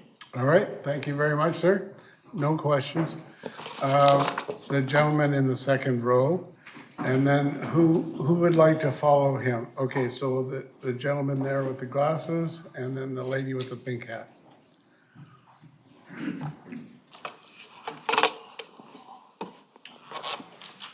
Hi, good evening, all the council members and mayor. This is Eric. I live in 6100 Mara. So What was your name? Eric Chen. Yeah, I live in 6100 Mara. Who will understand the neighborhood than the people who live there, right? All the neighborhood are here against the project. Not all, but a lot. That says something. And here I bring my concern. For one, this is like low density single house zoning, always. So the establishment of this project will change a lot. It will change the privacy of all the neighbors. It will change the skyline of the neighborhood. Right now, when we turn our head up, we see beautiful skies. Then we see 7-story building. It's totally different. Before we see cloud and skies, then we see some neighbor on the balcony, out through the window. That sacrifices our privacy, and this is one of the main concerns for myself, I think for a lot of my neighbors too. And second, Brickhouse Elementary is one of the busiest schools in Richmond. It has over 600 students already. And this year, they have to put up 3 temporary buildings, including 2 on the playground, to accommodate all the students. So where all those 300 families, their kids gonna go to school, right? They're gonna camp on the playground or something? I don't know, because this is already a very busy school. And also, a lot of my neighbors already mentioned the traffic issue. There are 600 students every day going to the school, going back their home. And there will be another 330 units right across the school. That will be a problem, right? Yes, we don't own the sidewalk. People can park their car there. But when the whole neighborhood turns into a free big parking lot, that's a problem. Also the security, the safety, because we're all driving. When all the cars park along the street, it will block our sight. When we turn, we couldn't see if there's a car coming, if there is a car coming. When our kids play on the street, they couldn't see if there's a car coming, if there's a bicycle coming. Because during the daytime, Azuri is already a parking lot, free. I know there are some signs says like you can only park for 3 hours, but I never see any car got torn away or something like that, because no one is there to enforce it. And also the safety, security in Richmond, whether like it or not, is getting worse. And I'm sure, because I read through the application, I didn't see any security measurement will be in place. Couple of camera hanging over the building won't solve the issue, right? And also, this particular lot is only 3% in terms of size of the entire neighborhood. But when it's all get built up, it's gonna carry almost like half of the household number. This will affect a lot. I think OCP zoned this as a low density single house for a reason. It's not like we can just increase the density by 3 or 4 times without doing anything of the road, construction, everything before we approve it. Yeah, those wrap up a lot of my concerns regarding this project, and also in terms of the parking, because there are more than half of the units will be 2-bedroom or more, which is great for families, but they don't have enough parking. Even their parking not matching the number of units, they're like 60, 70 short. And with those bigger units, they are possible per family has more than 1 car, right? Just provide no parking doesn't solve the problem or doesn't stop people from buying a car, because they can park freely on the Granville neighborhood. On Azuri, it's free. On Sky High, it's free. On Mara, it's free, right? So this won't solve the problem. It will get the problem even worse. So that's my opinion. And I'm not against rental suite. I think we need those.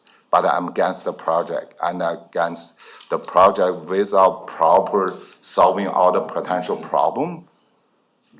Like they kind of, I read through the application, there's no mention of consideration of the neighbor, of the people who already live there. Right? City got their rental units, the developer, the owner got their potential income. What about us? All right. So, yeah, that's. Thank you, sir. That's all my concern. Thank you. Gentleman over here.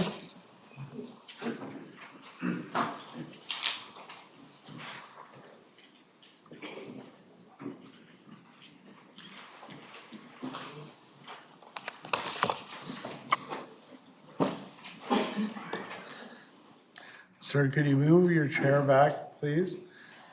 Reason is there's a camera on you when you're over there. I see, okay. Move over, where it was. Keep going. Keep going. How long is this gonna go on? There you are. Okay. Go ahead, sir. I don't see myself, but never mind. I'm Davis Stewart. I've lived on Skahawk Crescent, 6120 Skahawk Crescent, since January 1983. So we've seen a lot of change in the neighborhood, and I'm very proud of meeting a lot of my neighbors here tonight, and it's quite impressive that they've organized themselves to come, and I think that's reflective of the deep feeling they have about this. I know those rental units that have been there. A lot of the children that went there were schoolmates with my friends, and they've gone on to be very constructive adults in our community and in the world. So I'm not opposed to having rental in the neighborhood, but I was a bit shocked when I opened up the proposal and saw the density of rental was very high. And I have concerns about rental only, highly dense, because I think there's been examples of those sort of developments failing, and failing because of the forcing of so many rental people into one place. So, let's say, like we see that on the east side of Vancouver, some beautiful looking buildings that were built in the 70s, and they're full of crime. So I would prefer to see mixed, like generally we see the 20% dictum in other developments. The parking is a very big concern. On Skaha, every day we fill up. And it's people that work at the hospital, and that's fine. We could tell they're wearing their outfits. And there's people from the Workers' Compensation Board, although the Workers' Compensation Board is 80% empty most of the time. And yet I don't know if they force their people to pay, and so they come park in the neighborhood or not. But it's sort of ironic that you have these huge empty parking spots and people are coming into our neighborhood to park. The engineer fellow hit it on the head as far as the traffic patterns. The way the crescents meet Azure Road, it's very dangerous pulling out because you can't see the cars coming, and it's a dotted line road, so people think, okay, highway, right? A lot of the people in the neighborhood are new. They're not used to our kind of neighborhood. So more people walk on the road than walk on the sidewalks. And that's partly because the sidewalks are all dippy because all the driveways, and people get tippy. So this particular set of corners around this development, when I saw that there's only one access to the whole development, I said, well, that's a problem right now because all these people are going to be jamming up, getting in. Even if there's going to be a gate, they're going to wait for the gate to come up and down. And the way they have it is coming off of Westminster, you do the left and then you come down Azure Boulevard. And within 4 car lengths, you're going to have people stacking up to go into that parking lot. And it's already dangerous now with people going in and parallel parking on that street. Because you get 4 cars back, then the next guy coming off Westminster gets halfway off Westminster and slams on the brakes. So you're going to exacerbate that situation by adding 270 more cars at least using that. The intersection where the little roundabout is going, I'm not sure exactly how they're going to fit that in without infringing on other people's properties. That may help. That corner right now is a disaster. The road comes through from Gilbert and it's offset from Azure Road, so the people are going straight at each other at that intersection. And so there's been some pretty hairy events there from that. So that circle thing will help. But the corner of Azure Road and Gilbert, there's a telephone pole right on the road.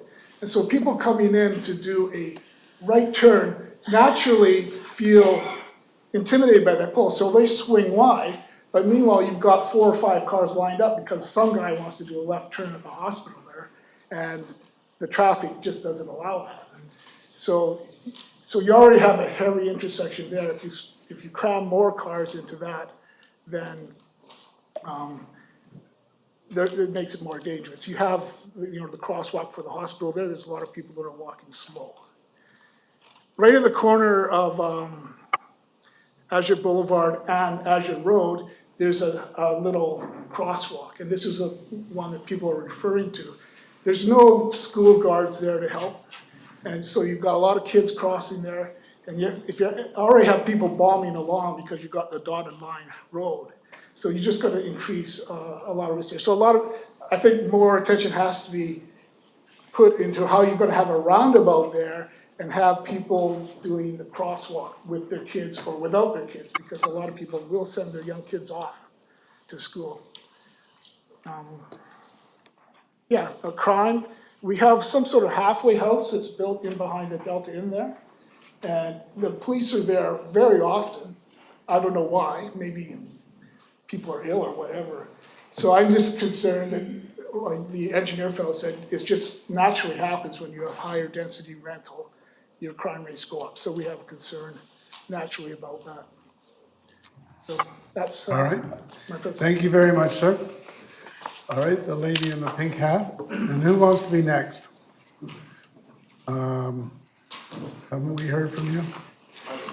No, we've heard from you. Who else for the first time? 1, 2, and then who else? 3, 4, okay? Yeah, good evening, everyone. So my name is Linda Wang. I'm a healthcare worker. So I bought my kids growing up in my home. My located is right cross street from 6071 Alu. So the new building, I right cross. I live that close. So my son, they start from the young, they grown up, and then now they university graduate and work. I live a long time in there. I very love that area, and then quiet and neighborhood nice, and then yeah. And if they all of a sudden in front of beside my house, all of a sudden have almost like a big building in there, I feel so depressed. The first problem is the parking problem. So I see double negative in there. So may I ask, because I checked the proposal, they didn't mention after they built the parking along Azul Boulevard and Azul Road. Do they still keep the parking in there? Because We're looking at a system of having resident-only parking. That came out of the planning committee. It's been a referral to staff, so staff is taking a look at it. yeah, so no, I found now a lot of new building after they build along street, they have no more parking. So our neighborhood already very packed of parking, right? But it's one negative. And after you build this all parking, you're going to make a loop on a loop Boulevard. They have 2 sides, all have now, right now, currently have parking. But if after you put the loop on, I don't think have no more parking in there. So we lack parking and add more problem. And plus the 330 unit, themselves, they will create a lot of lack of parking airspace. So double negative. So that will be make right now the problem even worse. Yeah. And so I think this project, you need to rethink about this problem. And another thing is our neighborhood is, when you see the map, is a circle azul. And every small neighborhood, they all turn, a lot of turn, no street. road. So when people drive, it's very dangerous. A lot of time we cannot have a car in the front. So because I live very close to that building, and the people cross street in there, and kids go to school in there, I heard a lot of emergency, stop, all the time.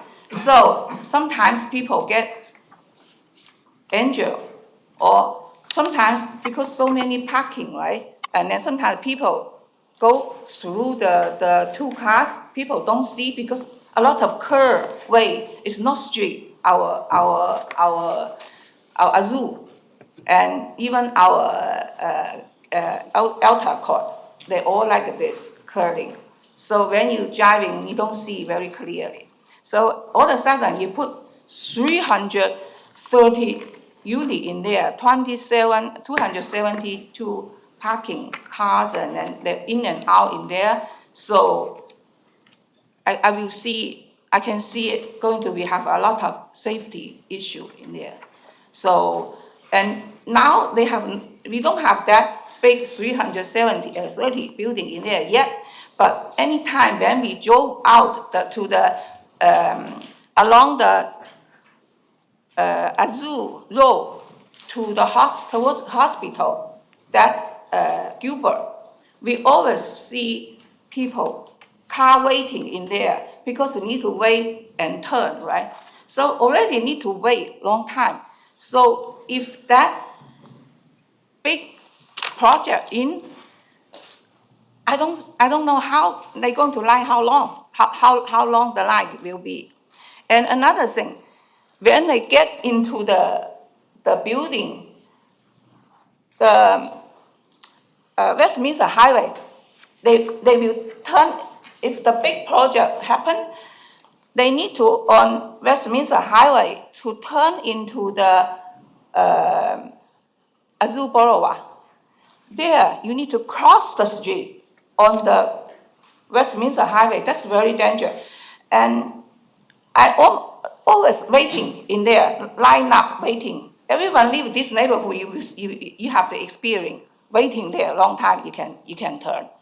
If you right in there have 330 family in there, I don't know, the lineup will cross Gilbert to another side of the traffic line. So I don't think this is a good idea, put such a condensed building in there. So I really, I don't against any apartment building, because I love help people. I love people can have more chance to rent.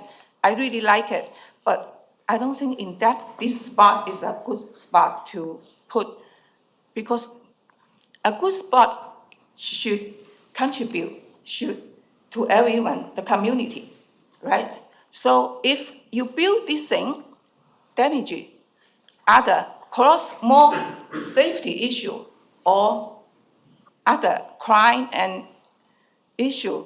So that's not a good proposal, right? Yeah. So, and the third question is, may I ask, just like they have the proposal before, it's less unit, 272 unit. The city is not past them. I'm wondering, at that time, less unit did not pass. How come now raise the the number and they show in here? I don't quite understand here. And another thing is,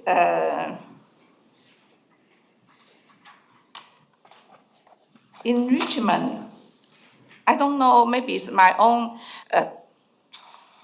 I never saw such a high intensity place so close to single family area. So I don't know, yeah. And I believe there's a reason that previous planner designed the official community plan for the lots to be designed as a neighborhood residential, as it takes into consideration the following neighbors of the community. To change that will be a mistake, will be very dangerous. Yeah.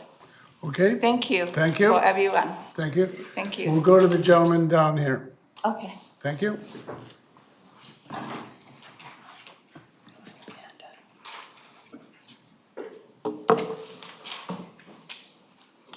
So hi, my name is Ryan. I live on Azure. Ryan what? Ryan Liu. I live on Azure, immediately beside the lot in question. And I'm currently a student studying at UBC. My major concern with the rezoning proposal at 6071 Azure Road is with respect to my quality of life.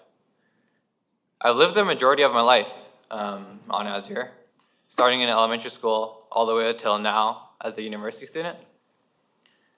I have many happy memories growing up of how peaceful and quiet my neighborhood has been. And I'm worried that in the future, this will no longer be the common experience shared by the children of my neighborhood. As a university student, my main priority day to day is to focus diligently on my studies, maintain high grades, and receive a high quality education so I can later benefit society in the future, including the city of Richmond and Canada at large. The current reality. Excuse me, where's the music coming from?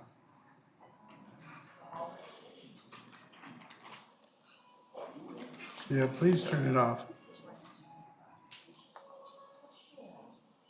Okay, carry on. Yeah. The current reality is that in a post-COVID world, many of my classes are fully remote, meaning I attend lectures, study, and write exams all in my room. I've also worked at many companies as a software engineer, working completely from home. Since I now spend most of my entire day at home, with the additional noise from the increase in residents from 50 to 330 units, the additional noise from the increased traffic of the residents and their visitors, not to mention the years and years of construction of the complexes, I am concerned that the students and working professionals of my neighborhood will no longer be able to study and work in peace and quiet, which will hinder their ability to perform and reach their full potentials, and thus decrease their ability to contribute back to our community in the future. In addition, one of the reasons we chose to live in this home was the peaceful, quiet, and private character of the community and of the views of the mountains. With the construction of these 7-floor complexes, the quiet and private nature of our community and our views will be completely erased. And so many of the reasons we found living at Azure Road initially were so attractive will be in jeopardy. Furthermore, I am concerned about the parking situation. Ever since I first started living at Azure Road, the parking around my house has always been full at all times of the day. And this is largely due to the proximity to the Richmond Hospital, as many staff, patients, and visitors elect to park in our neighborhood because it's free. As a result, even when I have a few friends over, often they cannot find street parking near my home. And I do not think the current proposal of 0.6 parking spaces per unit will be sufficient, and believe this will further drive up the congestion and parking problem plaguing our neighborhood for over the past decade. I also have concerns about the 1-year bus passes given. I feel like this is just a temporary band-aid to delay our parking problems until next year. And once the following year arrives, our parking situation will be even worse. And moving on, I just have one question I would like to ask. What warrants such a significant change to the OCP from neighborhood residential to apartment residential? From 50 units in 2-story townhouses to 330 units in 5- and 7-story high-rises. Are there really not more suitable locations for additional rental housing? Is this not a slippery slope What is stopping all current townhouses in Richmond in single-family residential zones from becoming 7-story high-rises? In summary, due to my concerns as a student with respect to noise, privacy, the views, and parking, as well as the concerns shared by my fellow neighbors, I think we need concrete answers and the necessary changes to the proposal to remediate these concerns. Thank you. All right, thank you very much, sir. So there was another person down here I was gonna recognize. Is it you? Okay, go ahead. And then there were two up here.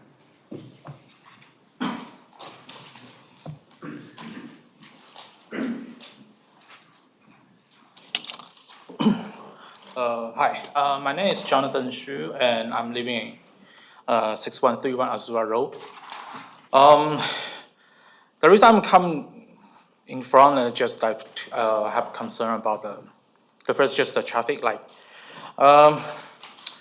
as we know, like the Richmond General Hospital is planning to expand, like 50% more for the bed capacity for the new General Hospital. That also means like they have like higher demand for the street parking, even due to our community. I heard like you guys have the plan for to increase the residential street parking area in our like across the Azura Road and any that across to like near to the hospital. But is that also means like people probably need to go deeper to our community to find out the free parking space? That means like those cars also to get in deeper to our community, that also like affect the traffic to the whole community. I'm the international student, like came to Canada on 2009. I spent like 13 years to try to like studying here, to try to graduate. I graduated from SFU in engineering. The reason I come back to Richmond, I just felt like it's a more energetic city in here. We have more opportunity to find out our new life in here. I even like built up my new family with my wife since from 2019, and she's pregnant now.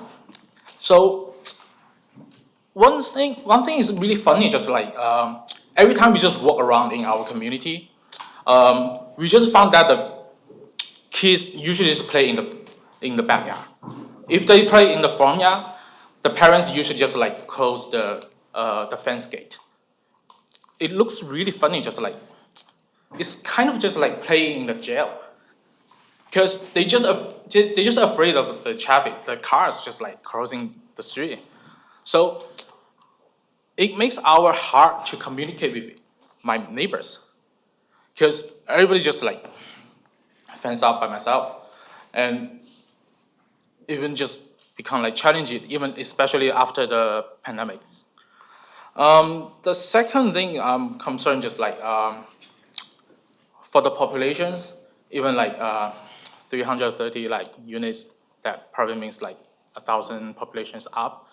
So I want to know if that the city gonna to have like some community resolution for us, like improvement for this, because we already have the lack of the demand, lack of the supply for the preschool, for the elementary school, like 2 temporary buildings just come out for the classroom.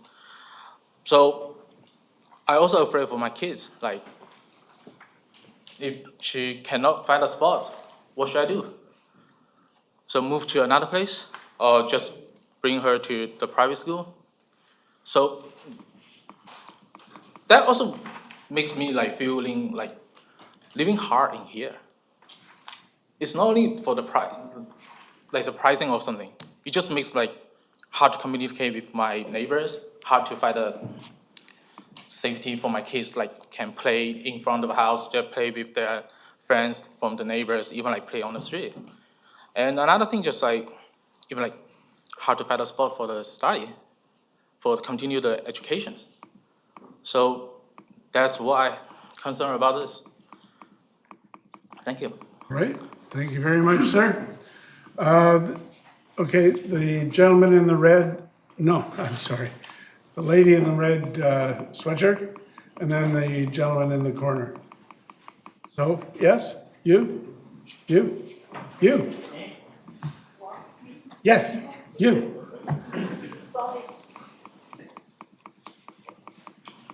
Okay, now, here, go ahead. Oh, hi. Thank you for letting me speak. So my name is Karen Meng. I'm living in Outcourt for over 25 years. So I just have two questions. So first question is, do you think the kids is safe, the smalling and add 300 vehicle almost, and nearby is a hospital and the elementary and the very fun playground is there. So do you think it's safe to the kids? I don't know. That's one question.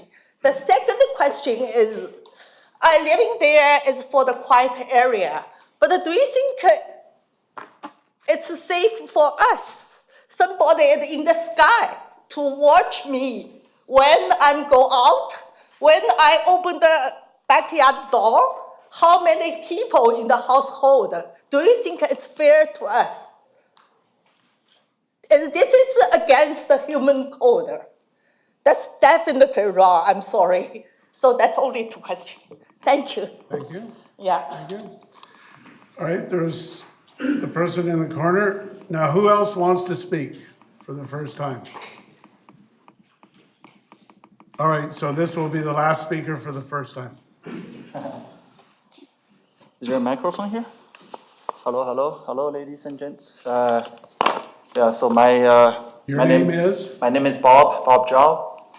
I'm a proud Canadian since 2008, landed in 2002.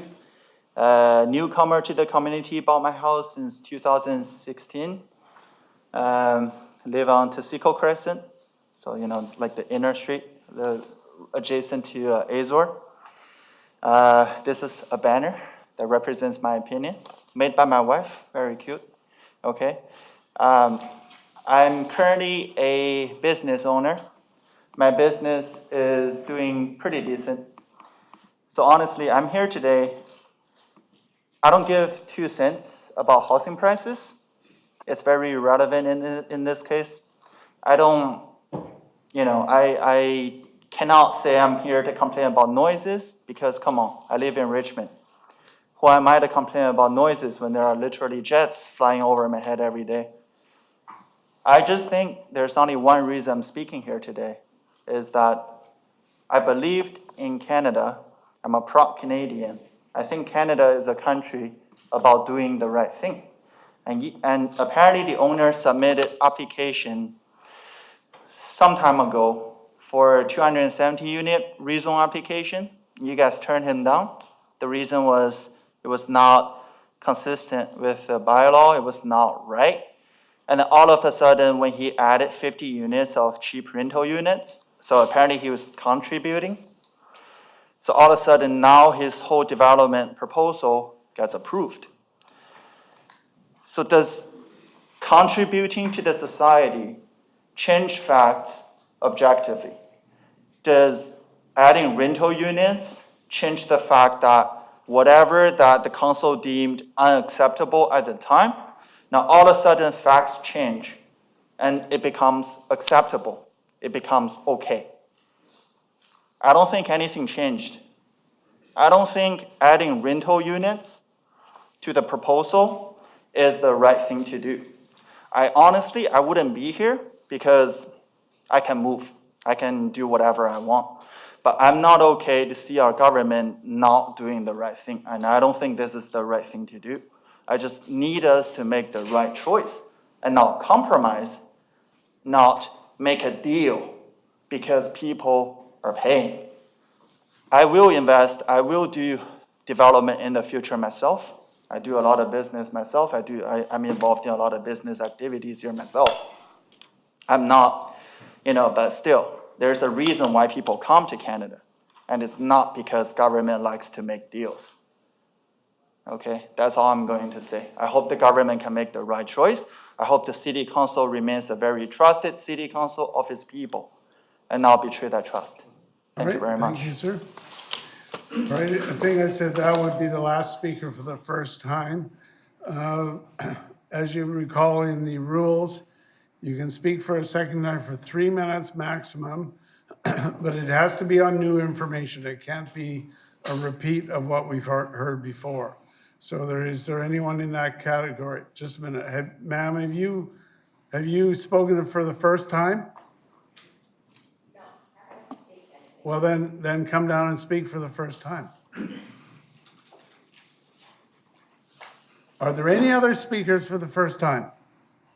Okay, so this is the last one for the first time. Yes, ma'am. Hi, my name is Jean Fan. I live on 6100 Mara Crescent in Richmond. First of all, I want to express my feeling. I miss hearing who the gentleman is sitting there right now. That he feels that Richmond is in need of providing more affordable housing. Is he one of the residents living in the neighborhood right now and caring about the neighborhood? Listen, just tell us what's on your mind. And knows about the neighborhood and already experiencing the traffic hardship. And whether he's from the developer or he's only feeling about the rental market right now in Canada. The housing market is very intense right now, we all understand. But turning a low-density zoning into a mid to high-density zoning is not a problem solver for our neighborhood. What I want to emphasize is that since this project is not located in the mid to high-density zoning, it was rejected once when the project was during the first application when there are only 270 units. But adding more to 50 units more, and so suddenly this project goes smoothly. And the application goes smoothly by adding more units into the already rejected OCP planning for low-density zoning. So I don't know why that is. There are other similar properties around Westman Highway and Gilbert Road. They are all rental markets, rental apartments right now. So if this project got approved, I believe all the other projects will be falling through because they are all owned by private investors. They're only doing rental incomes right now. So if everything got approved and because you approved one, so probably you will approve the other ones, then how the city's infrastructure will be falling through? Because Azuri Road is a very narrow road right now. And the traffic hardship, my neighbors already concerned about that. If the city is not improving Azuri Road and the infrastructure in that neighborhood, how are they going to accommodate more residents? 330 units. Right now, the whole neighborhood is 220 residences. And adding 330 more residents into the same neighborhood is adding more than 100% of the residents in this neighborhood. The city's infrastructure is not supporting that, so I don't understand how can this be doable. And also, when you mentioned about you can put up residents-only sign in the neighborhood street. However, when you add more residents into this neighborhood, and when the building is lack of residents parking already in the building, 270 parking slots or 100-something parking slots for 330 units, then how can this residence parking only be enforceable when all the residents are parking, when there are no parking in their units, and be parking on the streets right now? So how can you resolve that? Because the whole neighborhood will be full of everybody's parking on the streets right now. So why not just turn the whole neighborhood into a mid to high density zoning, not just the outside road? So overall, we are not saying that we do not support rental condos into Richmond. We welcome residents from coming into Richmond, and so that will help business, how the city grow. That's true. However, you will need to implement things to improve the infrastructure of this neighborhood. So why not put more higher density into the already developed mid to high density zonings? You have lots of buildings, constructions on number 3 road, right?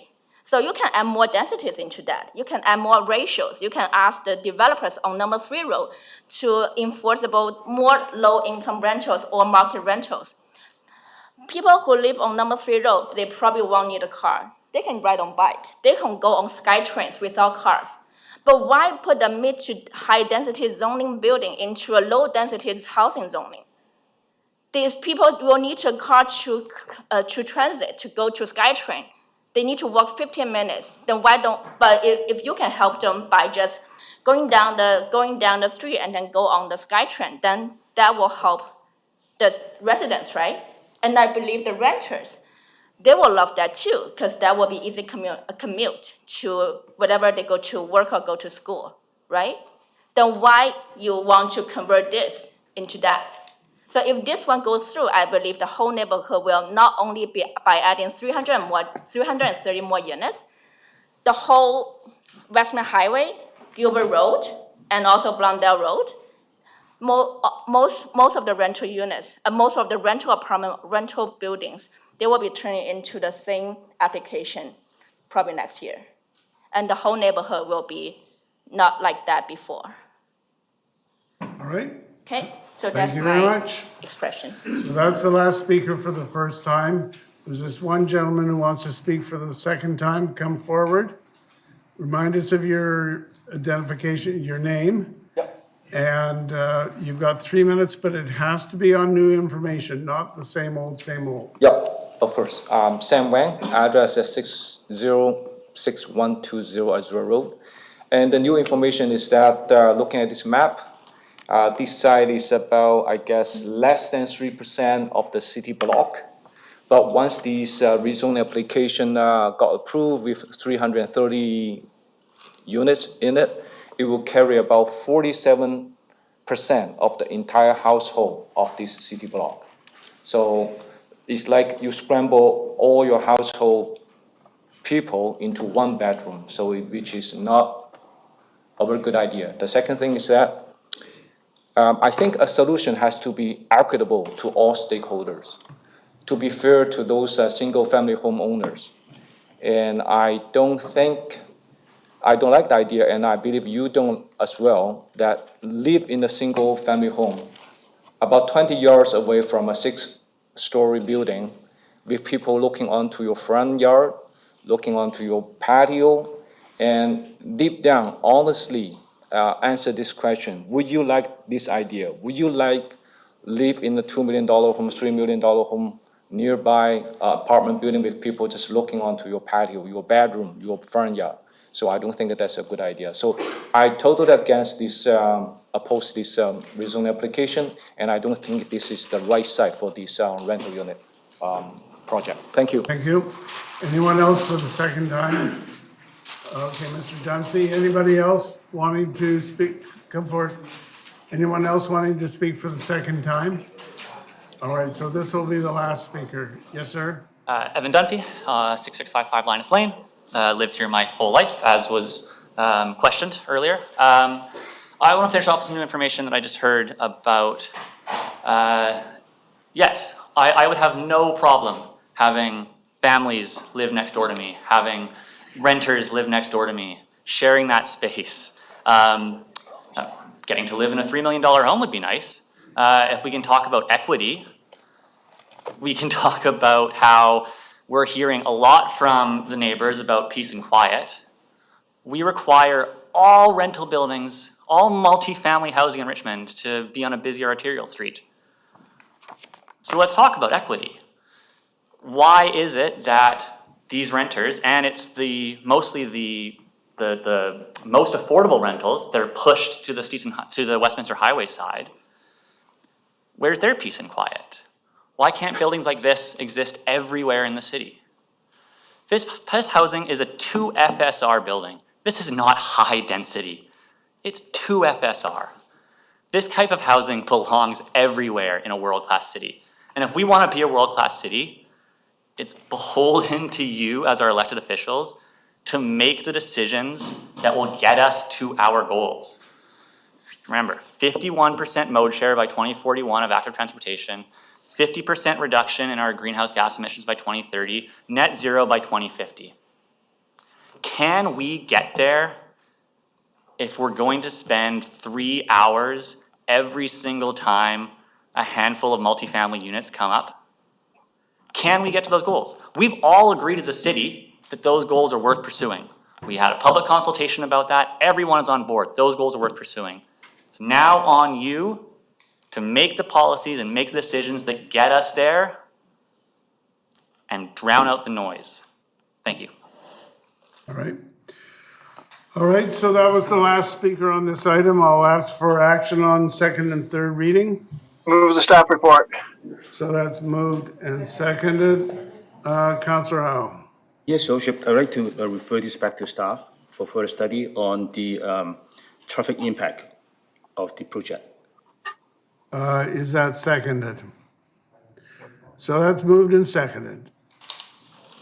Yeah, Worship, can I speak to the motion? Sure. Okay, yes. Okay, I think probably there's two basic fundamental problems of this project. One is that it's going to change the form and character of the neighborhood. The fact that, as being pointed out by many of the delegates today, saying that we are increasing the number of units in this area by 6 times. And if I draw a comparison to the other project that we just passed earlier, it was only an increase of 3 times, 300%, but this one is 600%. So I just want to have staff's comment on that, how we can justify this huge increase. But I think more importantly is the second point. I think we haven't done enough for the traffic impact. I am quite familiar with this area. Now, originally, I also felt that, this is only about the parking problem in the neighborhood.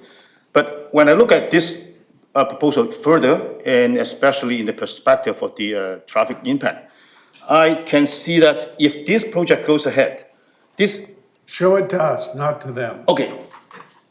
This Azure Boulevard would be a disaster. Because right now, if we go from Azure Road to Gilbert Road and to the hospital, this is a very narrow road. And here, there's a marked pedestrian crossing. So during daytime, in the morning, there's already a lineup to go out into the hospital direction or go out into Westminster. So I used to work in the hospital, and I used to use this road to go out to the hospital. So this is already jammed. So to add 300 more units here, and people have to go out from the west side of the boulevard into this small area in order to turn either onto Gilbert Road or going back north onto Westminster would be a disaster. So I would like staff to explore the traffic impact. On the other hand, I know that the suggestion is that the main entrance into this new project would be on Westminster Highway. But don't forget that there's a bus stop nearby, and also people using Ambridge Way coming into, turning left onto Westminster. Again, if this is a traffic jam here, it will also cut up the Ambridge Way. So I think the whole area would be impacted by this huge project. So that's why I think before we go further, I think we need to have staff making comment on this traffic impact. All right, Councillor Steve, on referral. On referral, I'm opposed to the referral. If we turn this down or even refer it and bring it back, we'll have the same debate all over again. And we're going to have that problem everywhere we go in Richmond. We will not be building any affordable or low-end market or even rental housing. And if you refer this back, I'd say that it'll kill the whole project. We have a solution to the parking and we have a solution to the traffic. We've already said that it could be neighborhood parking only. Even better would simply be ban parking at all the streets in the neighborhood around. The people that live in the single-family homes can park in their own yards, and the 300 people that live in this rental apartment building will know that there's no parking there, and they will not be circulating through the neighborhood looking for it. I got off the bus last week at Azure Road as I was going to the hospital, and I walked around the neighborhood. The 401 bus stops right out in front. You can get that bus to go to the SkyTrain, or you can walk up to Gilbert Road and get the 407. There's plenty of public transit there. There's a paid parking lot immediately to the east of this particular building that's half empty all the time. So if people need pay parking, they can go there. So I think the solution in terms of the parking is simply ban the parking, period. Or make it neighborhood only parking, but if that's the case, then you got to check to find out whether it's really a neighbor that's parking there. But it was just easier just to say no parking in the street, park in your own yard. In terms of what I've heard about the rental housing, I find it very disturbing to hear that having some low-end market housing is going to increase the crime rate in the area.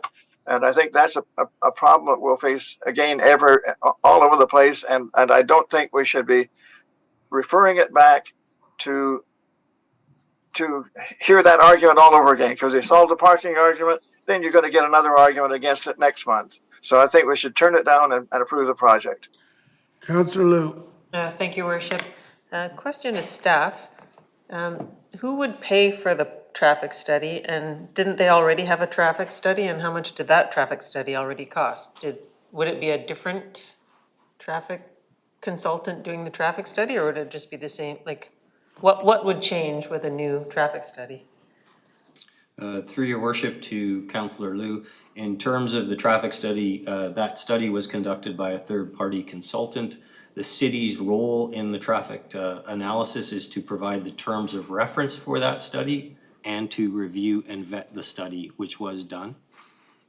Okay, so if we were to send it back for more traffic study, because we're not changing the scope of the project, there would be no change to what we're asking. Well, potentially, depending on what a new consultant would have to say. Okay, thank you. But the terms of reference, the foundation is the same. Okay, well, I agree with Councillor Steves. I think that this is a good project. There's a lot of good things going. I understand that, people like parking in front of their house, and I also know that there's lots of healthcare workers that really appreciate being able to get free parking, and so that they can afford to keep working at the hospital. And certainly, maybe it's not ideal for everyone, but it's certainly, I think people appreciate free parking when they get it. And when you go to the hospital in Vancouver and you can find some free parking in front of somebody else's house while you go visit somebody in the hospital there, I'm sure you appreciate it too. So I'm going to vote for this project. Thank you. Councillor McPhail. Thank you, Your Worship. I will not be supporting referral.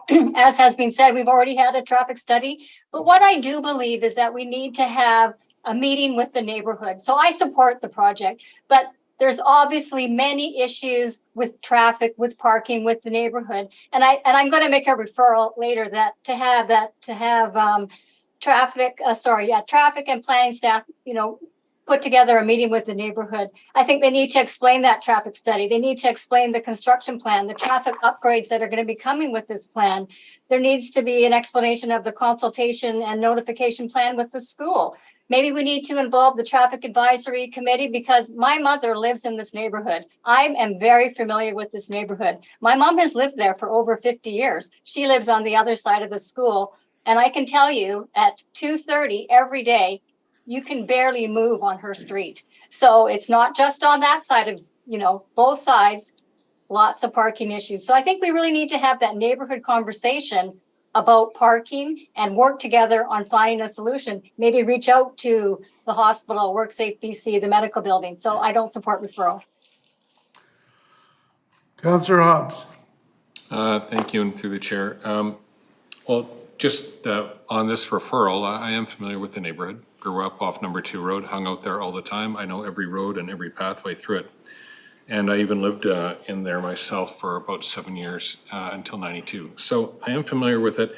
The parking issue is a legitimate issue. The traffic concerns are legitimate, but they pre-exist any talk of this development, and they have been issues for a long time. And I think that what Councillor McPhail just mentioned is a good point. So those do have to be addressed, but they can be addressed at the same time as this project is considered. So I don't support referring it back just for a study on the traffic. So I won't be supporting this referral. Councillor Wolf. Thank you. I'd like to see if there'd be an amendment to the call for referral to also include looking into changing the total number of units. I think that's been addressed by many speakers in many of the 60-plus pages we've received on this. No, Like that's a separate referral. completely separate referral, okay. Then in regards just to the transportation aspect, I will support the referral that's on the table, partly due to the fact that I think what really is needed in this area is a parkade. I know the hospital has a parkade and there's plans for the new hospital to be built, and where's all that staff gonna go and patients gonna go and visitors gonna go? So I think the traffic study, if it could also consider either the city or partnership or this developer perhaps having to buy more land to put up a parking structure in addition to what they've done. So I'm not sure if that can be included into this referral, a parking structure. No, it's to talk about a traffic impact study. Well, the traffic is coming there to park, so I think parking would be in it. So if you don't allow it, I'll just vote for the referral anyway. That would ensue once you get further information. Councillor Day. Yeah, I think referring this back makes sense because we've seen firsthand what the problems are, and I think they're fixable if we just make some changes. So the study is definitely timely. In my own neighborhood, we had a development and it was exact same issue, parking, and traffic. And we found a way to make amendments through the traffic study, to the project. And when the project was finally built, it was an asset to the neighborhood, not a detriment. I don't think that you ruin one neighborhood to build another one. I think you've got to find a way to marry the two together in a positive way, and the study will do exactly that. Like one of the things that I would ask the traffic study to look at is it possible to close Azure Road away from the neighborhood? Is it possible for this development to be a separate entity and not have them use the neighborhood streets? In other words, and I did a really pathetic little drawing, but if Elmbridge Road went straight into the complex and that was their way in and that was their way out, and they weren't using Azure Road or Azure Boulevard, then the apartments could be an asset to the neighborhood because they're not going to affect the neighborhood. And I think that the traffic study could show that. I point out that right now in the neighborhood, you can get in and out of the neighborhood through Azure Road, north and south, there's two of them, Christina Road onto number 2 Road, and Azure Gate, which goes to Granville. So I think that the traffic would be better in the neighborhood if they weren't dealing with two things, this development, and secondly, hospital staff. One of the gentlemen came forward and I asked him, what was This is a traffic impact study referral. I specifically asked what it was like during COVID when parking was free at the hospital. And he said it was a night and day difference. So part of that traffic study should talk with the hospital and go back to that model, because that will solve 100 of these problems by simply having people who work or visit the hospital park at the hospital and not in the neighborhood. I think that we should have a residential parking pass for residents so that not just... That referral has already been made. Good, wonderful. And so I said, work with the hospital because they can take care of their own problem and not impose on the neighborhood. I also felt that if you look at one of the maps here, if you ever drive by the parking lot just to the west of the medical building, it's empty in the evenings and the weekends. And I wonder if we couldn't work with them to arrange extra parking when they're not using it anyhow. I've seen people in there doing driving lessons, it's so empty. And then I think that if we redesign the Azure Road and Gilbert, we can open it up. We heard about poles, telephone poles, right where they shouldn't be. So if we do a traffic study that includes that Azure Road and Gilbert intersection, we can open that up, make it maybe wider because it is very narrow, maybe make the sidewalks go back further and just make it an easier place to get in and out of, because that one's very popular. And yeah, I would hope that I think the traffic study will tell us to write to the hospital, write to the provincial government, and find a way to get free parking in the hospital. Yeah, of course, it's just common sense. We have these public hearings so we can hear from the public. The public have told us what the issues are. I think we should listen, and I think we should refer this back. It's not gonna take 100 years, it's just, listen to what the experts say. Thank you. I'll call the question on the referral. All those in favor? Those opposed? So it's carried with Councilors Au, Day, and Wolf in favor of it. So it's defeated. All right. Councilor Wolf, you had some other referral motion? Thanks. Yes, I would like to refer this back to look at the potential for readjusting the density and the build of this project to perhaps allow for the protection of the 10 trees that are on the northeast corner. And by doing so, there could be a readjustment to the total number of units. All right, or is that different seconded? density. So that's moved and seconded. I'm going to call the question on that. All those in favor? That is, and those opposed? Okay, so that's defeated. Councilor Day, Wolf, and I were in favor of that. All right, so we're back on the main motion on the floor. Councilor Hobbs. And thank you through the chair. Well, I have one issue I'd like to raise, but I don't think it's a referral back. I'd just like to perhaps ask a question of staff. If this is approved and goes ahead, can the access on Westminster Highway be looked at simultaneously to create a different access and egress point rather than just having it as it is? That's the same question we were talking about before, a further traffic impact study. That's what it would take. So with that, I'm going to call the question on the main motion. All those in favor of the main motion? Those opposed? It is carried with Councilors Day, Wolf, and Au opposed. And on second and third reading of the zoning, so that's moved and seconded. Further comments? All those in favor?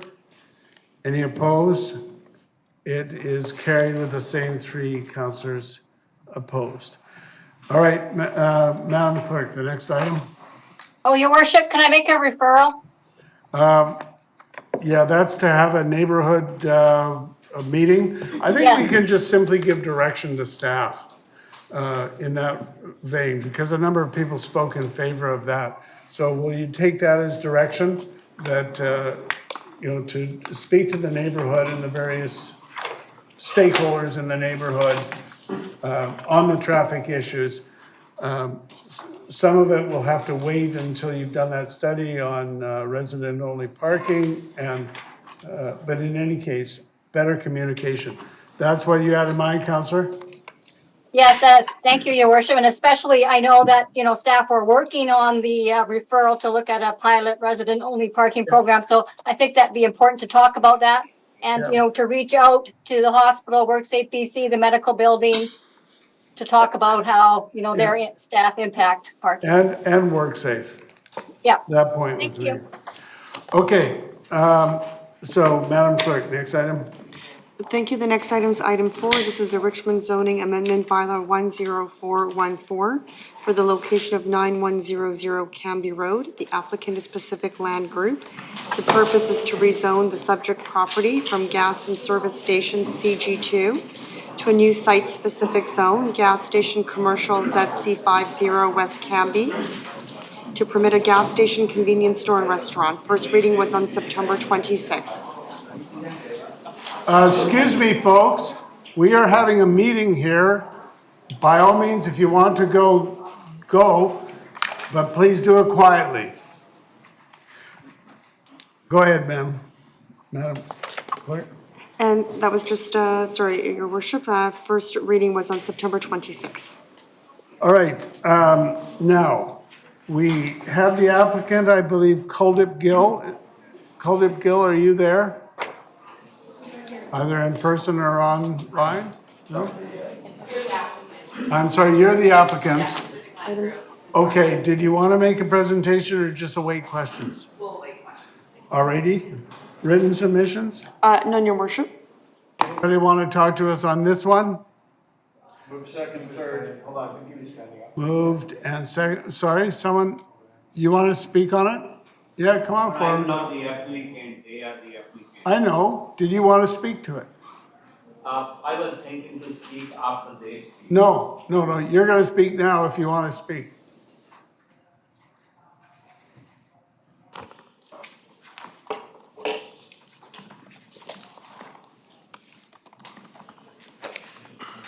Yes, sir. Yeah, my name Kuldeep Gail, and I on 4060 Garden City Road, Richmond, and I'm next to the 9100 Camby Road, gas pump. They are planning to do the zoning change, and they are planning to change some tanks, gas tanks there. So my main issue, what happened is, like in the last 5 years, there are trees between my property and the 9100 Camby Road. 40 trees died in last 5 years. So the applicant has a arborist report, doesn't clarify why those trees died. Some of those trees, 1 foot diameter, very big. They were like 50, 60 feet high, and red cedar. So for last few years, I really frustrated, upset, look at the dying trees. Few time I go to the gas pump, I complain to them about the trees, and I was of the belief like they died because of gasoline leakage from the pump. Because they slowly died, there was only one way to figure out what is wrong, is to do the environmental one for that property. They did it, like the applicant did the environment one, and that environmental one they did in May 2019. They show me the copy. We have a meeting at the pump. They show me copy of the environmental one. They did in May 2019. I asked for a copy. Laura never said, I cannot give the copy to me. So I complained to the city department. I said, listen, how I can bring my case to the council if I don't have the information. There are lots of soil contamination in that environmental test.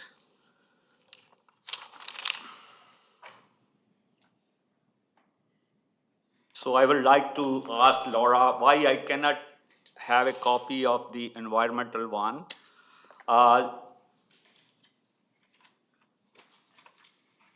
So these are my questions. Like, if they want to go ahead with that project, I have no objection. But there's a bunch of trees beside my fence, they died. So they did environmental one test. One is too far on that side, one on the back side, like not even close to my fence. So where the tree died, they should do that test. If there's if there no soil contamination, I have no objection. They can go ahead, whatever they want to do. But we already, I bought this land 16 years ago. I already in a tough time. We did not made any money. All the other properties get developed in that area, and all the people develop those property. All the mice come to my property every year. I killing the mice there. we very soon, we will coming to the council for the zoning for that property. Because the zoning is no good, nobody want to build in that zoning, 30% commercial offices and 70% residential. So that is a different issue. So if, now my only request to these people, if they want to go ahead, they should involve me. They should at least pick some spot between my fence and the tanks, gas tanks. They should pick some areas, take the sample from there, and if there's no contamination, I have no objection to that, their proposal.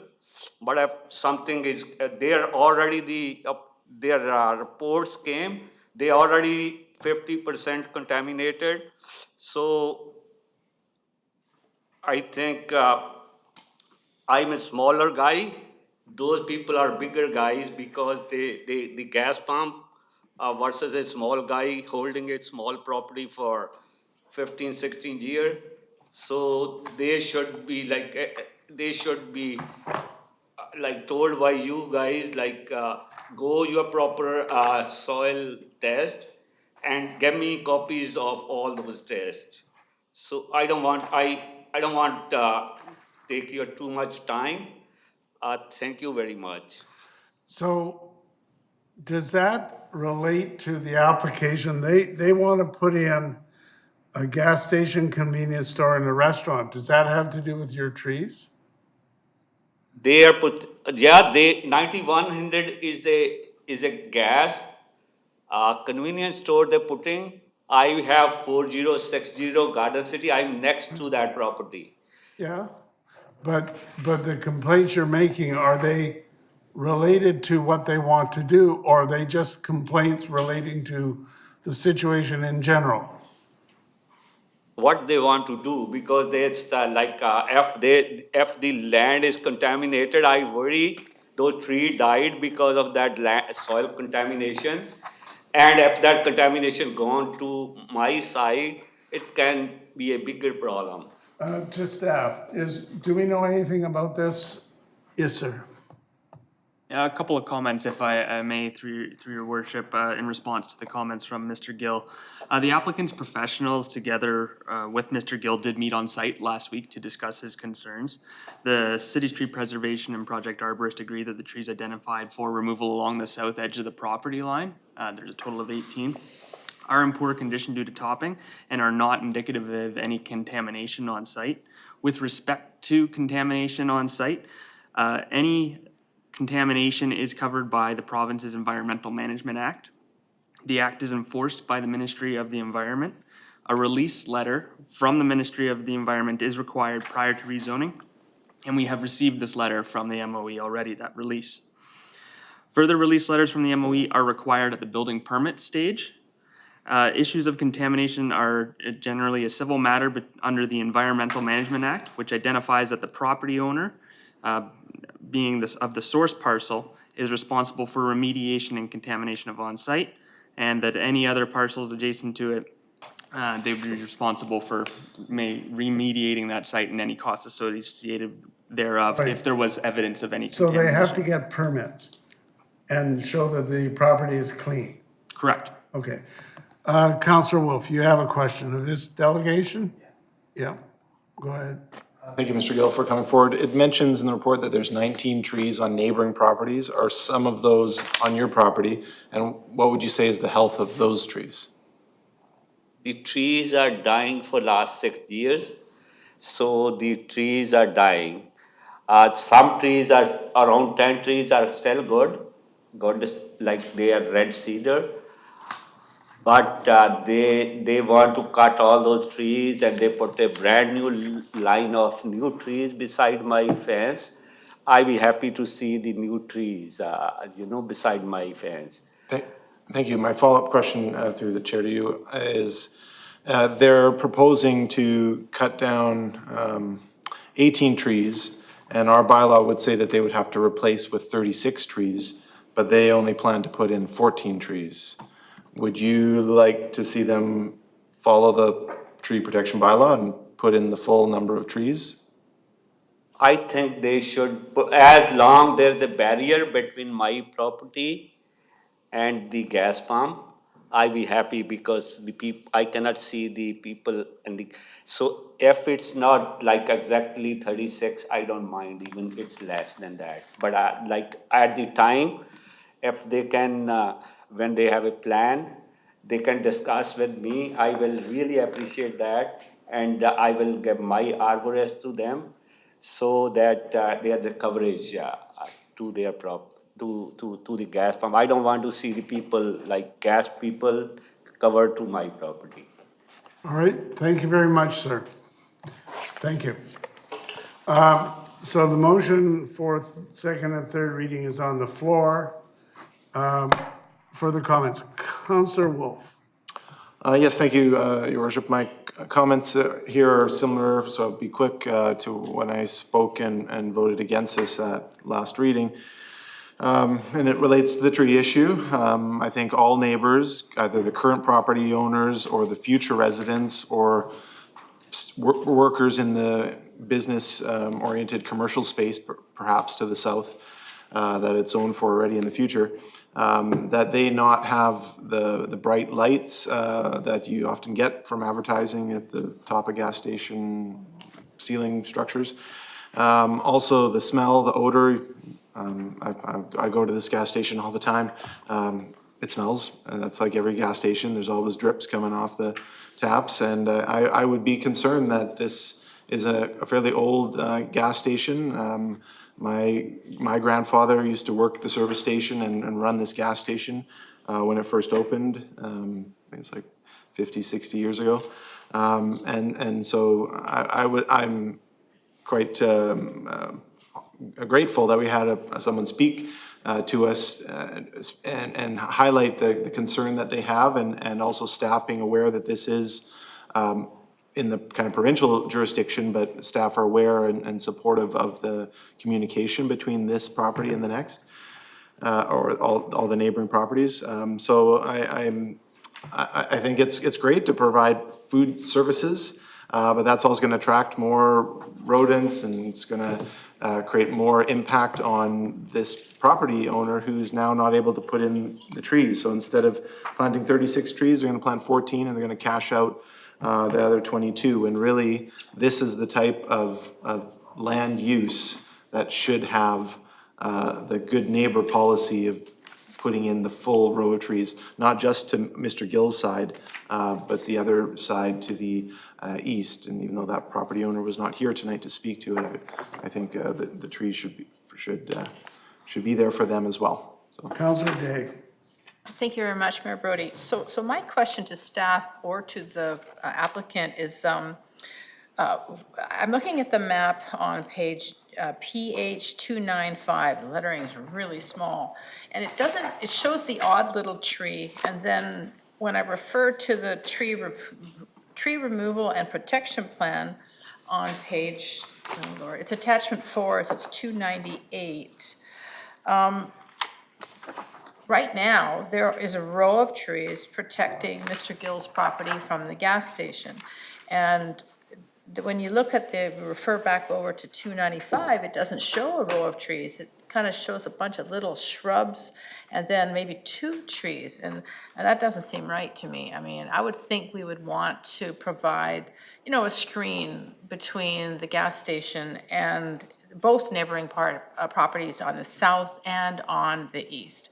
So if the way it's written right now, do we guarantee that, or do we need to amend it?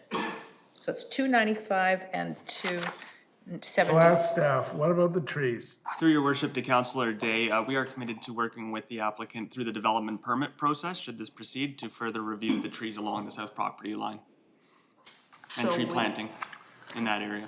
Those development permit things are like 300 pages. What if we miss it, Like, can't we just put a covenant on it or an amendment that the trees that are planted will be planted on those 2 boundaries?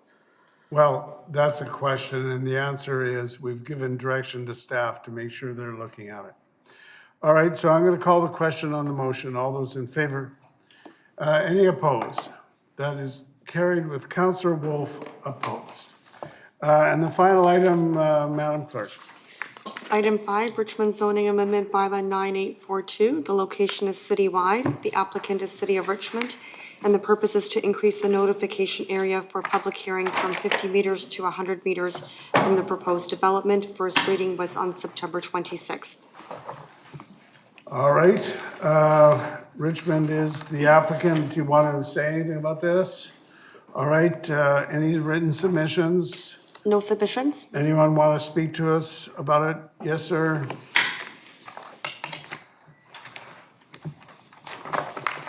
I wasn't, Evan Dunphy, 6655 Lions Lane. I wasn't intending to speak to this, but I think we saw tonight that there's maybe a need to speak to this.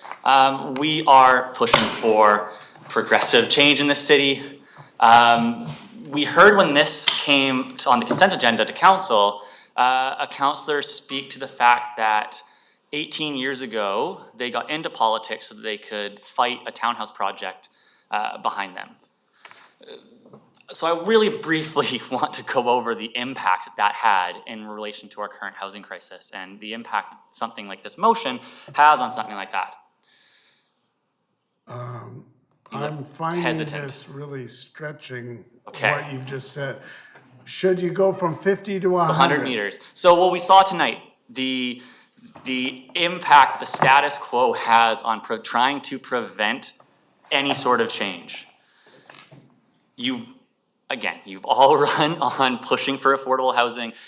The province has given you the power to get rid of public hearings if they fall within the OCP. I don't see how extending that range of who can show up and NIMBY these buildings out of existence is going to help us get to our goals. No one gets to speak on behalf of the units you're denying when you vote against these things. So all you have is an overwhelming voice of the comfortable, and no one speaking on behalf of those that we're trying to help the most. So I don't see how this helps the city move forward towards its goals in any way, shape, or form, personally. Factual situation here. It is proposed by the potential premier that he would bring in legislation that would impact on the need for a public hearing. But that's not the law now. So what Victoria's done, you can't do here. Is that correct? In terms of getting rid of public hearings so long as it's in line with the OCP and it's brought forward by a nonprofit developer. I think they're going to mandate that. Whether or not we could follow Victoria, I don't know. I'd have to think about that. But again, I think it just shows the contrast in where the province is going in terms of accelerating our movement towards trying to combat our housing crisis versus this motion is really going in the opposite direction of that. It's providing more resistance to the progressive change we need. Okay. First of all, I'm going to say I'd like to have a further discussion with you about that because I don't think that's the point right here. The point of this is, do we increase the notice area? That's it. Is it beneficial to give more notice to more people when we have a public hearing? That's the point. Not whether we can circumvent what the rules are now, whether we can have a briefer period. Briefer public hearing. But you must be able to, I'm sorry, I know this isn't supposed to be back and forth. The knock-on effects of that are very clear. I mean, I was accused tonight of not being a resident or not living close enough to a project. But that was them. Yeah, no, but I'm just saying is that who gets to, are the people that live 100 meters away on another side of the street that don't look at a building? I don't know. I want to make my voice heard based on what we saw tonight and the incredible resistance to change that we saw and the impact this could potentially have on further exasperating that resistance. That's They all. are talking, this thing talks about the notice area. That doesn't, just a minute, that doesn't prevent a person from Antarctica coming and speaking to it. No, absolutely not. Absolutely not. I'm Anyone can come and speak to it. absolutely. Okay, so let us understand what the point is. And Yes, let's yes, yes. speak to the point. I've got questions from Councillor Day and Councillor McNulty. I'm gonna go to Councillor Day, and we're gonna stick to the point. I don't have a question of this speaker. I have a statement to make. Okay. Councillor McNulty. This last comment, I don't have a question either. I believe in public hearings, so I Okay. think. Okay, thank you very much, sir. Thank you. Councillor Day, no, just a minute. Let's get the motion on the recommendation. floor. So it's moved, and is it seconded? Moved and seconded. All right, Councillor Day, we've had a long night. Final comments. Yes. There's nothing wrong with public consultation, and doing 50 meters to 100 meters helps to engage the community. In my own community, it was a gentleman who lived just around the corner from me who came up with a brilliant idea that we now do all over the city, which is having an interior road that's parallel with the arterial road. So when the townhouses got built in my neighborhood, they What went. does this have to do with notice?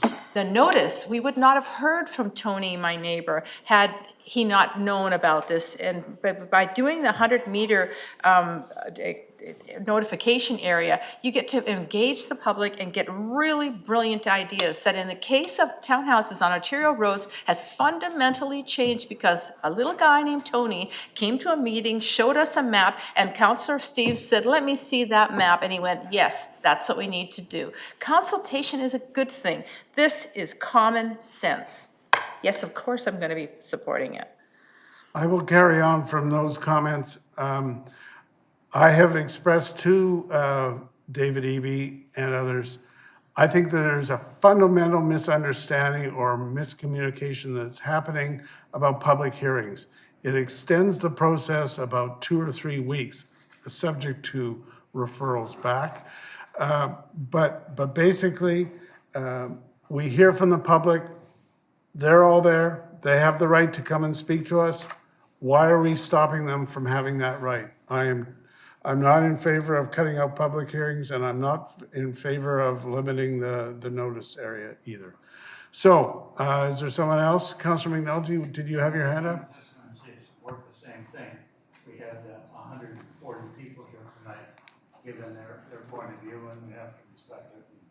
I think it would be a tragedy to eliminate public hearings, even if only one person came forward. I think that. Can't hear Councillor McNulty. Sorry.